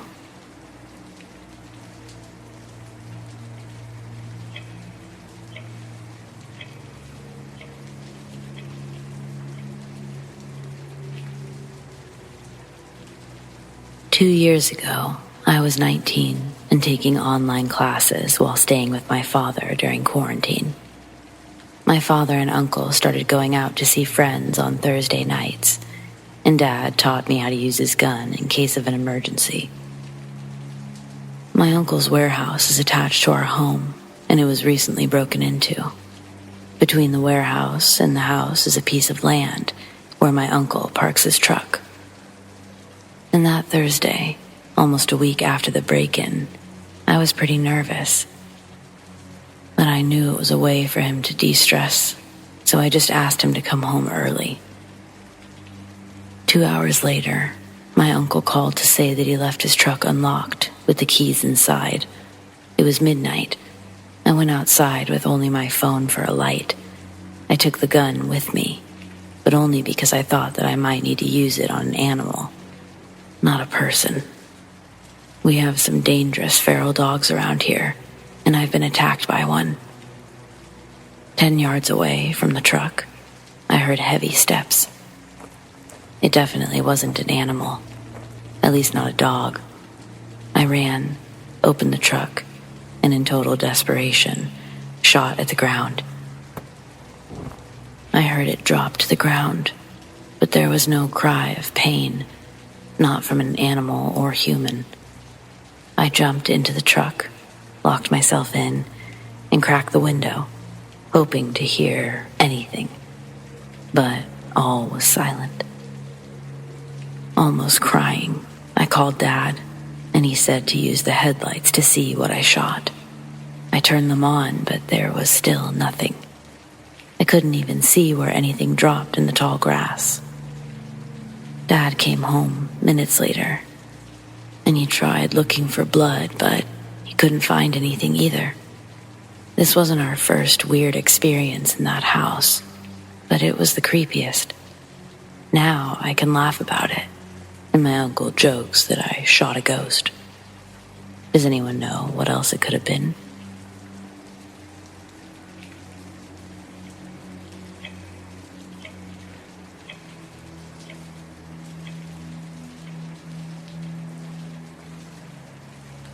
This is one of my favorite stories to tell. I was too young to remember it firsthand, but my grandma told me about it.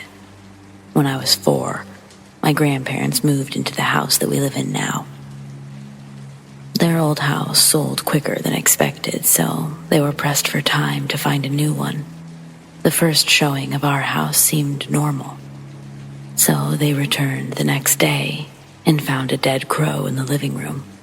The doors, windows, and chimney were locked. They had no idea how the crow got inside or how it died, but they looked past it and bought the house anyway. On our first day in the house, Grandma and I were going to sleep in the living room while Grandpa and the dog were going to sleep in the master bedroom. At 11, Grandma went to the bathroom. Soon after, I followed to tell her a strange man was in the living room and he wanted to talk to her. This obviously freaked her out, and when no man was there, she still double-checked all the doors and windows. At 4 the next morning, the dog woke up Grandma and I by licking our faces. When Grandma asked Grandpa why he let the dog out of the bedroom, he said that he had no idea how the dog got out. I also had a magnet that you had to push to light up, and Grandma once came home to find it lighting up on the fridge. Too scared to stay inside alone, she sat on the porch until Grandpa came home. Over the next couple of weeks, the oven and TV would randomly turn on and off. We could always smell whiskey and cigars, even though none of us smoked. And Grandma, She always felt like she was being watched. One day, while Grandpa was doing yard work, a neighbor asked him if any weird stuff had happened to us. Grandpa said that it had and asked how the neighbor knew. Apparently, the last owner died of alcohol poisoning in the master bedroom. The house was sold by the owner's mother, so she wasn't required to disclose the information. Sometimes a door will open if we talk about him, but he's pretty friendly overall.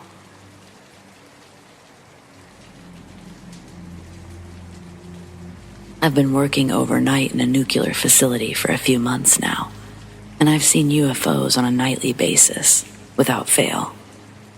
First, here's how I know they aren't stars. Their positions don't line up on the star chart. The lights flicker brighter and darker, or sometimes they'll turn on completely for a few seconds. The biggest one was orange. They move. When the sun rises, some of them fly towards it, and I'm not able to see them anymore. I haven't filmed them for a couple of reasons. They're not bothering me, so why should I bother them? They're just trying to do a job, same as me. Plus, no way the government doesn't know they're there.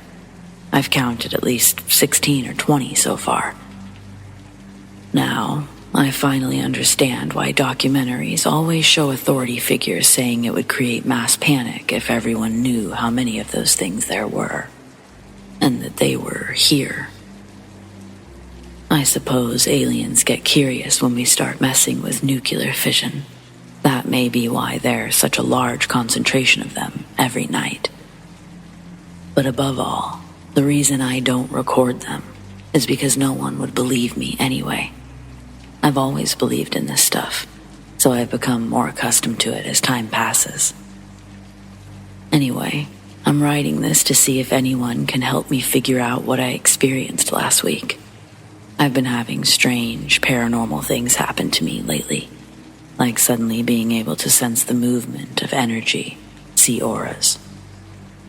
Last week, on one of my breaks, I went out back, sat on the ground, leaned against the building.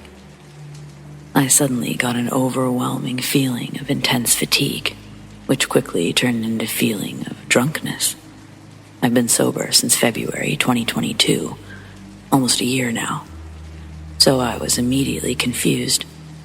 Then I realized something was leeching my energy. I looked to my left, and there was a staticky field of energy, where I assumed the entity stealing my energy was located. I looked straight ahead, and a few feet from where I sat, there was a 1.5 foot, 2 foot tall, staticky humanoid figure that looked like the cliché big-headed gray alien.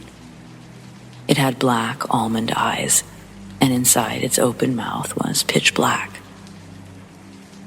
I think it looked staticky because it was trying to cloak itself from me. I don't know for sure if it was the thing that's actually stealing my energy, or if it was simply watching it happen.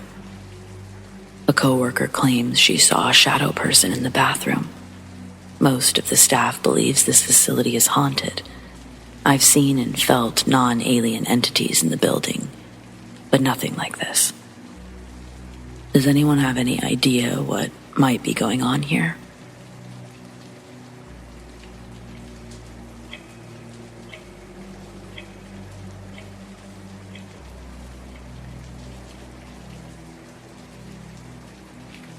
Today, my 4-month-old Malibu started barking for no reason. He normally only barks when meeting new people, but this time he was barking at a table in our living room, and he just wouldn't stop. My family was in the dining room, so my dad tried to call the dog over, but when he still wouldn't stop, Dad went into the living room.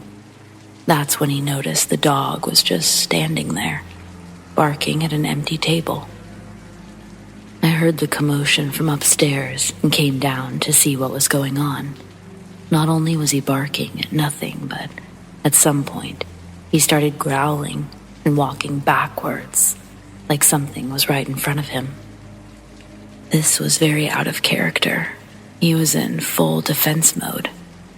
We even called his name and walked in front of him to show that nothing was there, but he would not stop. Then, he turned his body sideways and started barking at another spot, like he was following something around the room. After a solid 5 minutes of barking, he stopped. We took him into the den where my mom spoiled him until he calmed down. He seemed fine for a bit, but when she let go of him, he ran back to the living room. Only this time, he was standing at the end of the hall, almost like he was scared to go any further. After another 20 minutes, it was time for bed, so my parents took him to their room, where he usually sleeps. A couple of minutes later, he vomited. He's only done that once before, and it was right after his first car ride. I just wanted to share this because I found it really weird. He's our first dog, and we've only had him for a little while. But I've always heard that dogs can see things that we can't, and sense spirits. I wonder if mine puked from stress from all that barking. Either way, seeing him in his little defense stance had me distraught. It just didn't make sense. I don't want to creep myself out for no reason, but it was a weird thing to witness.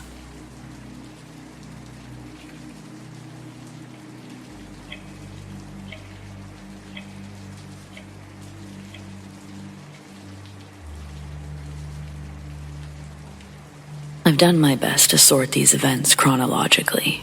They took place when I was between the ages of 14 and 20. I'm currently 22.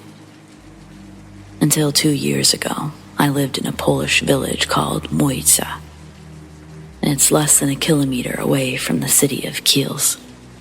Also, my friend Jacob witnessed several of these situations.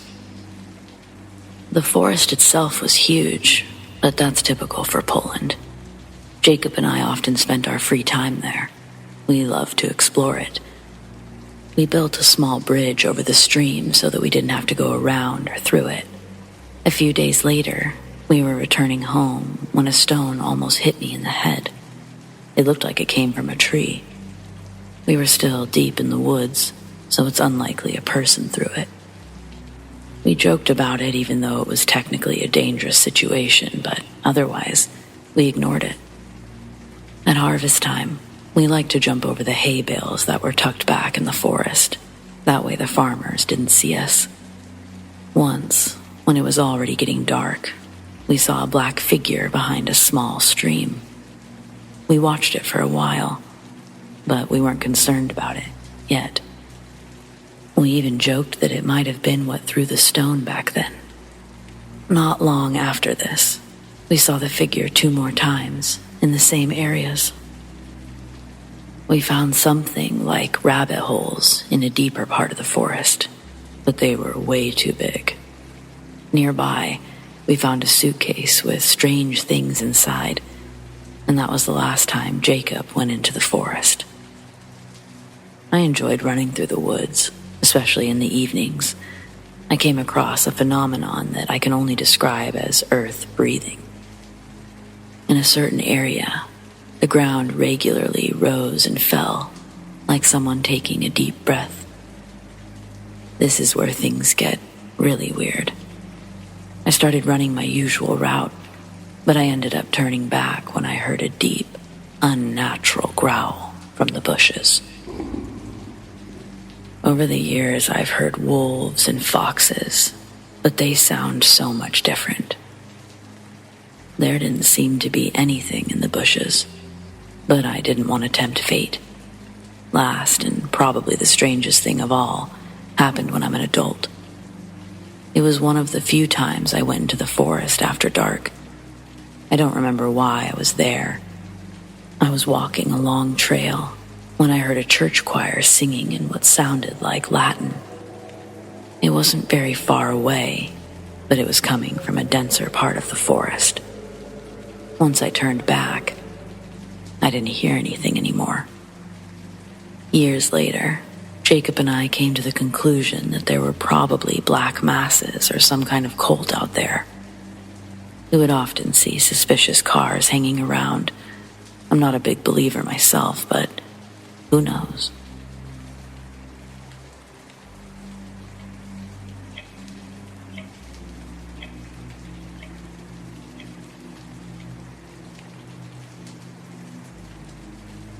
I've always been sensitive to ghosts, but I didn't actually see one until I moved into this apartment 2 years ago, and I sensed an older woman's spirit in the bathroom. There are holes in the shower wall where there used to be support rods, and I get the feeling that she may have fallen and died in the tub. There's no evidence of it, it's just a feeling. A few months ago, I saw a shadow figure, and I can feel her presence almost every day. She seems to be nice for the most part. Anytime I've asked her to give me some space, she lets things be. Lately, her presence has felt stronger, and last night my iPad started playing Adele's Hello by itself. There's nothing more terrifying than sitting in the dark and randomly hearing, "Hello, it's me." I paused it and checked the iPad. There were no music apps open, no other songs on the playlist, just that. And yes, I took screenshots. I was freaked out, trying to forget about it, but my dog started barking a few minutes later. I turned around, and she was still barking at the bathroom door. When I told her to quit, I think she sensed how frightened I was because she came to cuddle with me, but she also kept doing double takes at the bathroom door for the rest of the night. I slept terribly, and I don't really know what to do. I've cleansed the apartment a few times, but it doesn't seem to help. I'm starting to wonder if she's just getting sick of being told no. She really does seem nice, but I don't want to invite her in. I've read enough ghost stories to know that that's how a lot of possessions start. Any suggestions? It's the next day, and I'm still freaking out.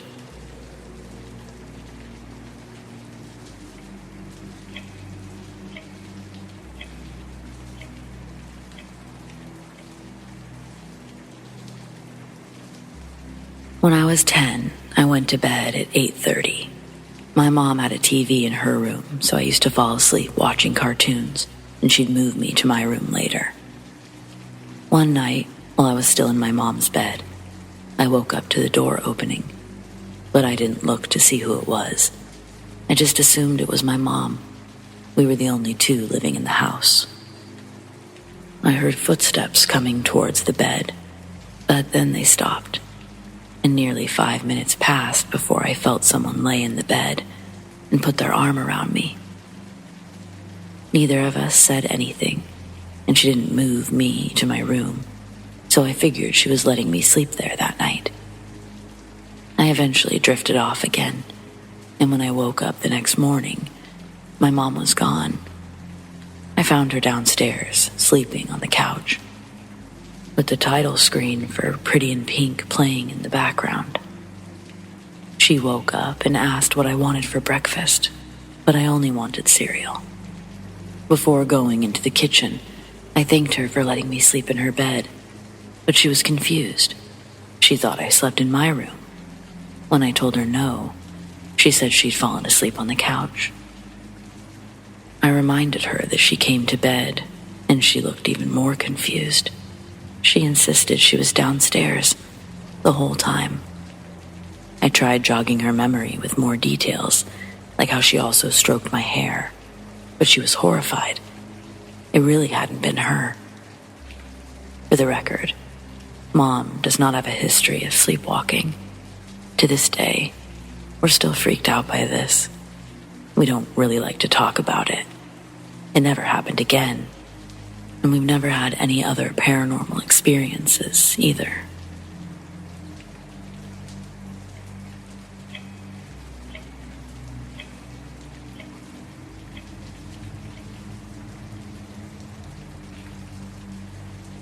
I love paranormal stuff, finding haunted places to explore. On some nights, when I get bored, I go for a walk. One time, I was telling a friend about a nearby school that I'd Googled while looking for haunted places to investigate. Years before, on Halloween, it was the site of multiple murders, so it seemed like the perfect spot for a haunting.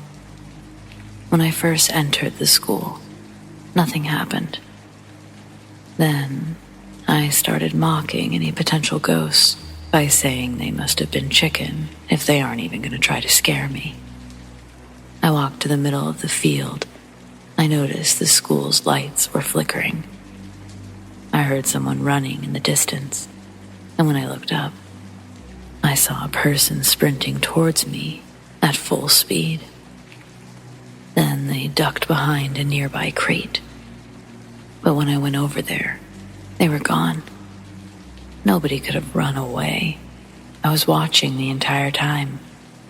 Something clearly wasn't happy with my taunts. So I went home. A couple of weeks later, my friend convinced me to go back with him. I filmed our investigation. In the recording, you can hear someone walking in the distance. You can barely hear it at first, but it gets louder as they get closer. It was dead quiet, and we both heard someone step on gravel, even though nobody was there. We looked everywhere, but we couldn't find anything to explain what we heard. When we started heading home, we heard another step, but that one was really close. Unfortunately, all my footage was somehow corrupted, so I have no proof except for my word. I plan on going back this weekend to try again.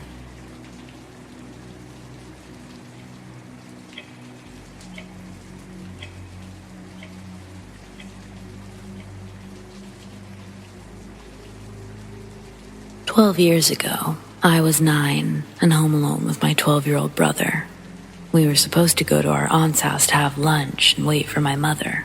We got up at 10:30 and we were both brushing our teeth when someone started knocking on the door.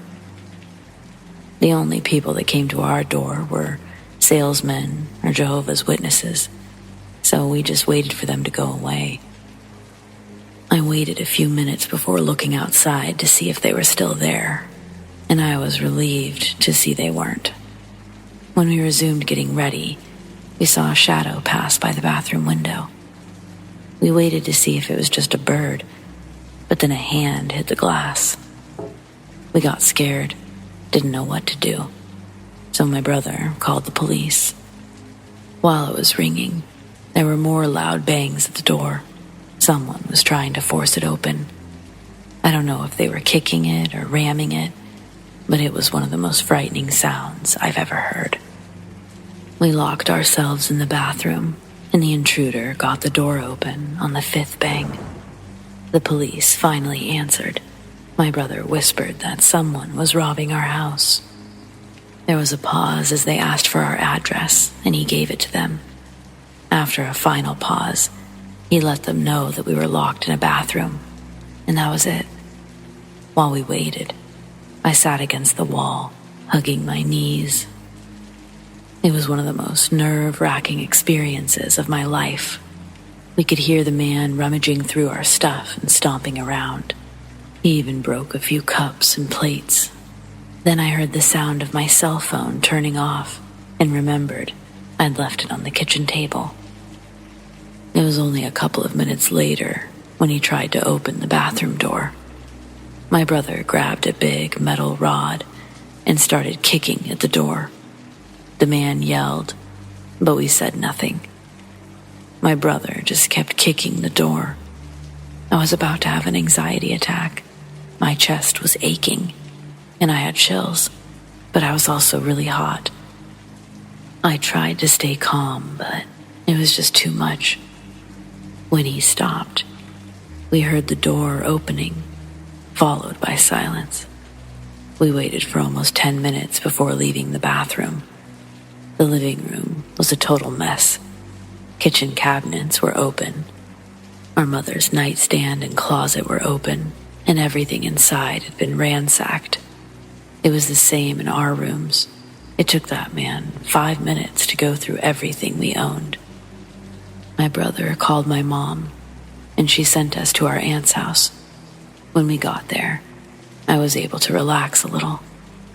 Mom had told her what happened, and she was waiting for us with ice cream.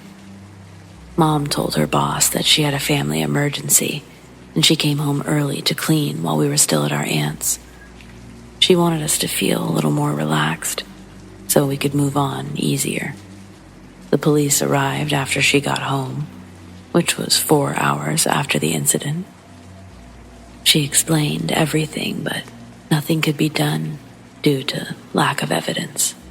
The man was never caught, and I doubt they even looked for him. Luckily, no one was hurt, and he only took useless stuff, but at the time, I was terrified. To a 9-year-old, an experience like that can have serious repercussions.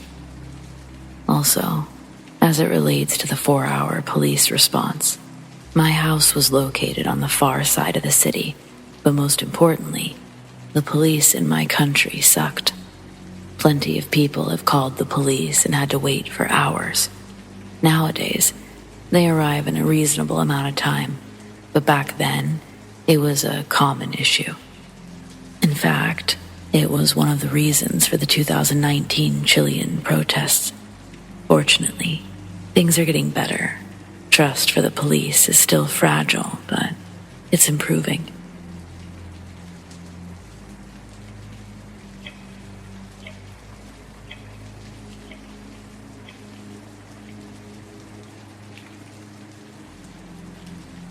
I've told this story to plenty of people, and not a single person ever pretends to believe it, so I don't expect anyone here to believe me either.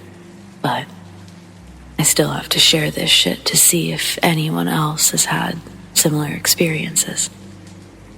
At age 8, I was often sent to my grandparents' house on the weekends.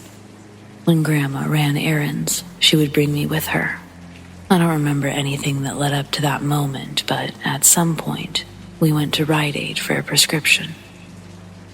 Back then, I was heavily into UFOs and the supernatural, so my eyes were always fixed on the sky.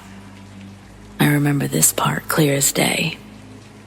I looked up at the clear sky, and I saw what can only be described as a living, purple, fleshy cloud thing. It was circular, like a flat disc, but it had several moving rings at different intervals, and each one held a claw or tooth.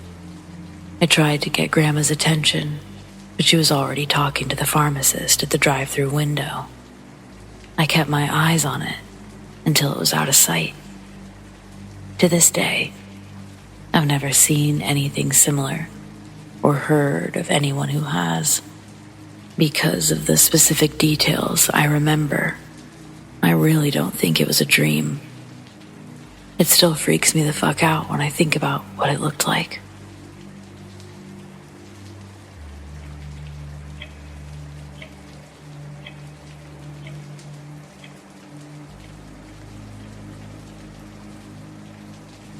I work nights while my husband stays home with my daughter. I left the house at 10, and at 12:30, my daughter texted me asking if I was home. I said I wasn't. She swore she heard me calling her name when she let the dogs out. It really shook her up. She was crying, and she's normally very level-headed. She never makes up stories like this, so I was freaked out too. I told her to lock all the doors, to have her stepdad look around because I couldn't think of anything else to say. I don't know what could have happened, but she genuinely thought it was me. There's no other women in our neighborhood that know her name. Our house was built in 1900, and we've had many spooky things happen. I'm not saying this is necessarily supernatural, but it's pretty strange. Has this ever happened to anyone else?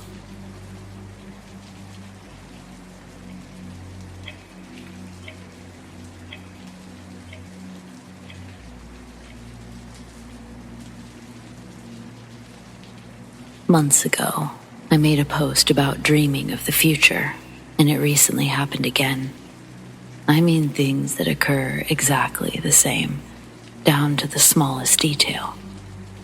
It's happened to me a few times over the years, but I never fully remember them until they come true.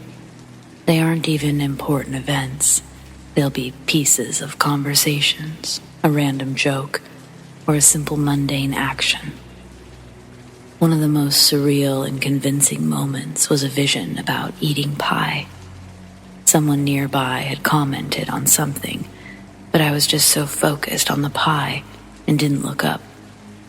Later, while a group of us were staying at a friend's house for the weekend, I suddenly remembered my dream when the same person made the same comment in the same tone of voice. I was sitting in the same chair, at the same table, facing the same direction, and looking down at the exact same pie as before. It blew my mind just how real this occasion was, and I've had others like it, just not as vivid as this one. I truly wonder if I can see into certain moments of the future, or if I'm just experiencing a really powerful déjà vu. Has anyone else experienced these kinds of things?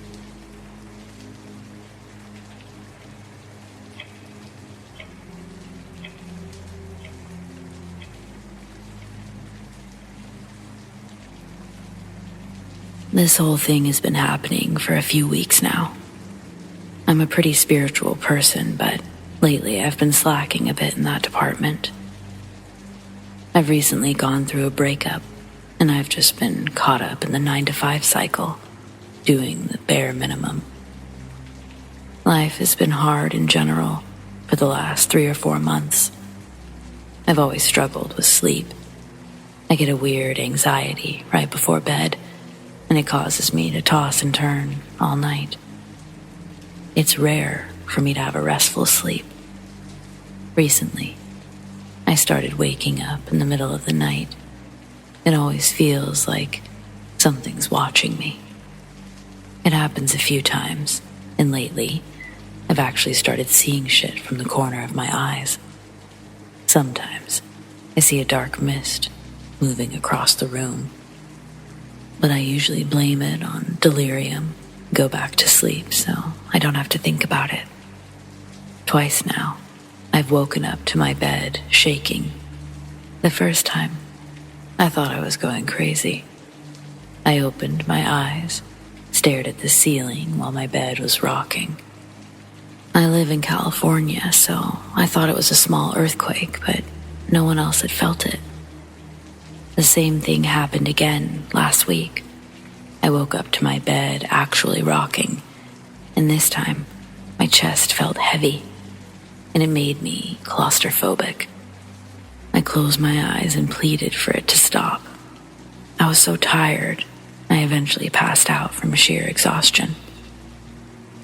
I once felt something move next to me, and I was so frightened, I stayed awake for most of the night. But as I was falling back asleep, someone caressed my face and sleep was no longer an option. Now, I'm sleeping in a different room. My mom and I decided it would be a good idea to start fresh with a new space. She's always said that she felt negative vibes from my other room. She didn't even feel comfortable sleeping in there when I'd ask.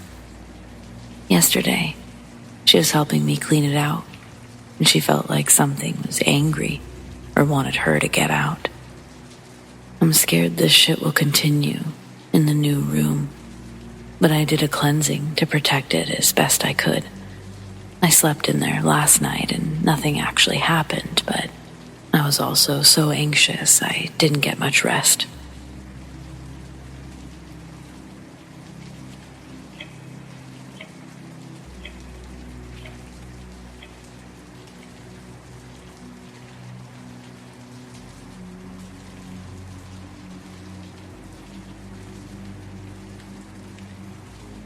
This happened 3 years ago when I was 16, but I still think about it constantly.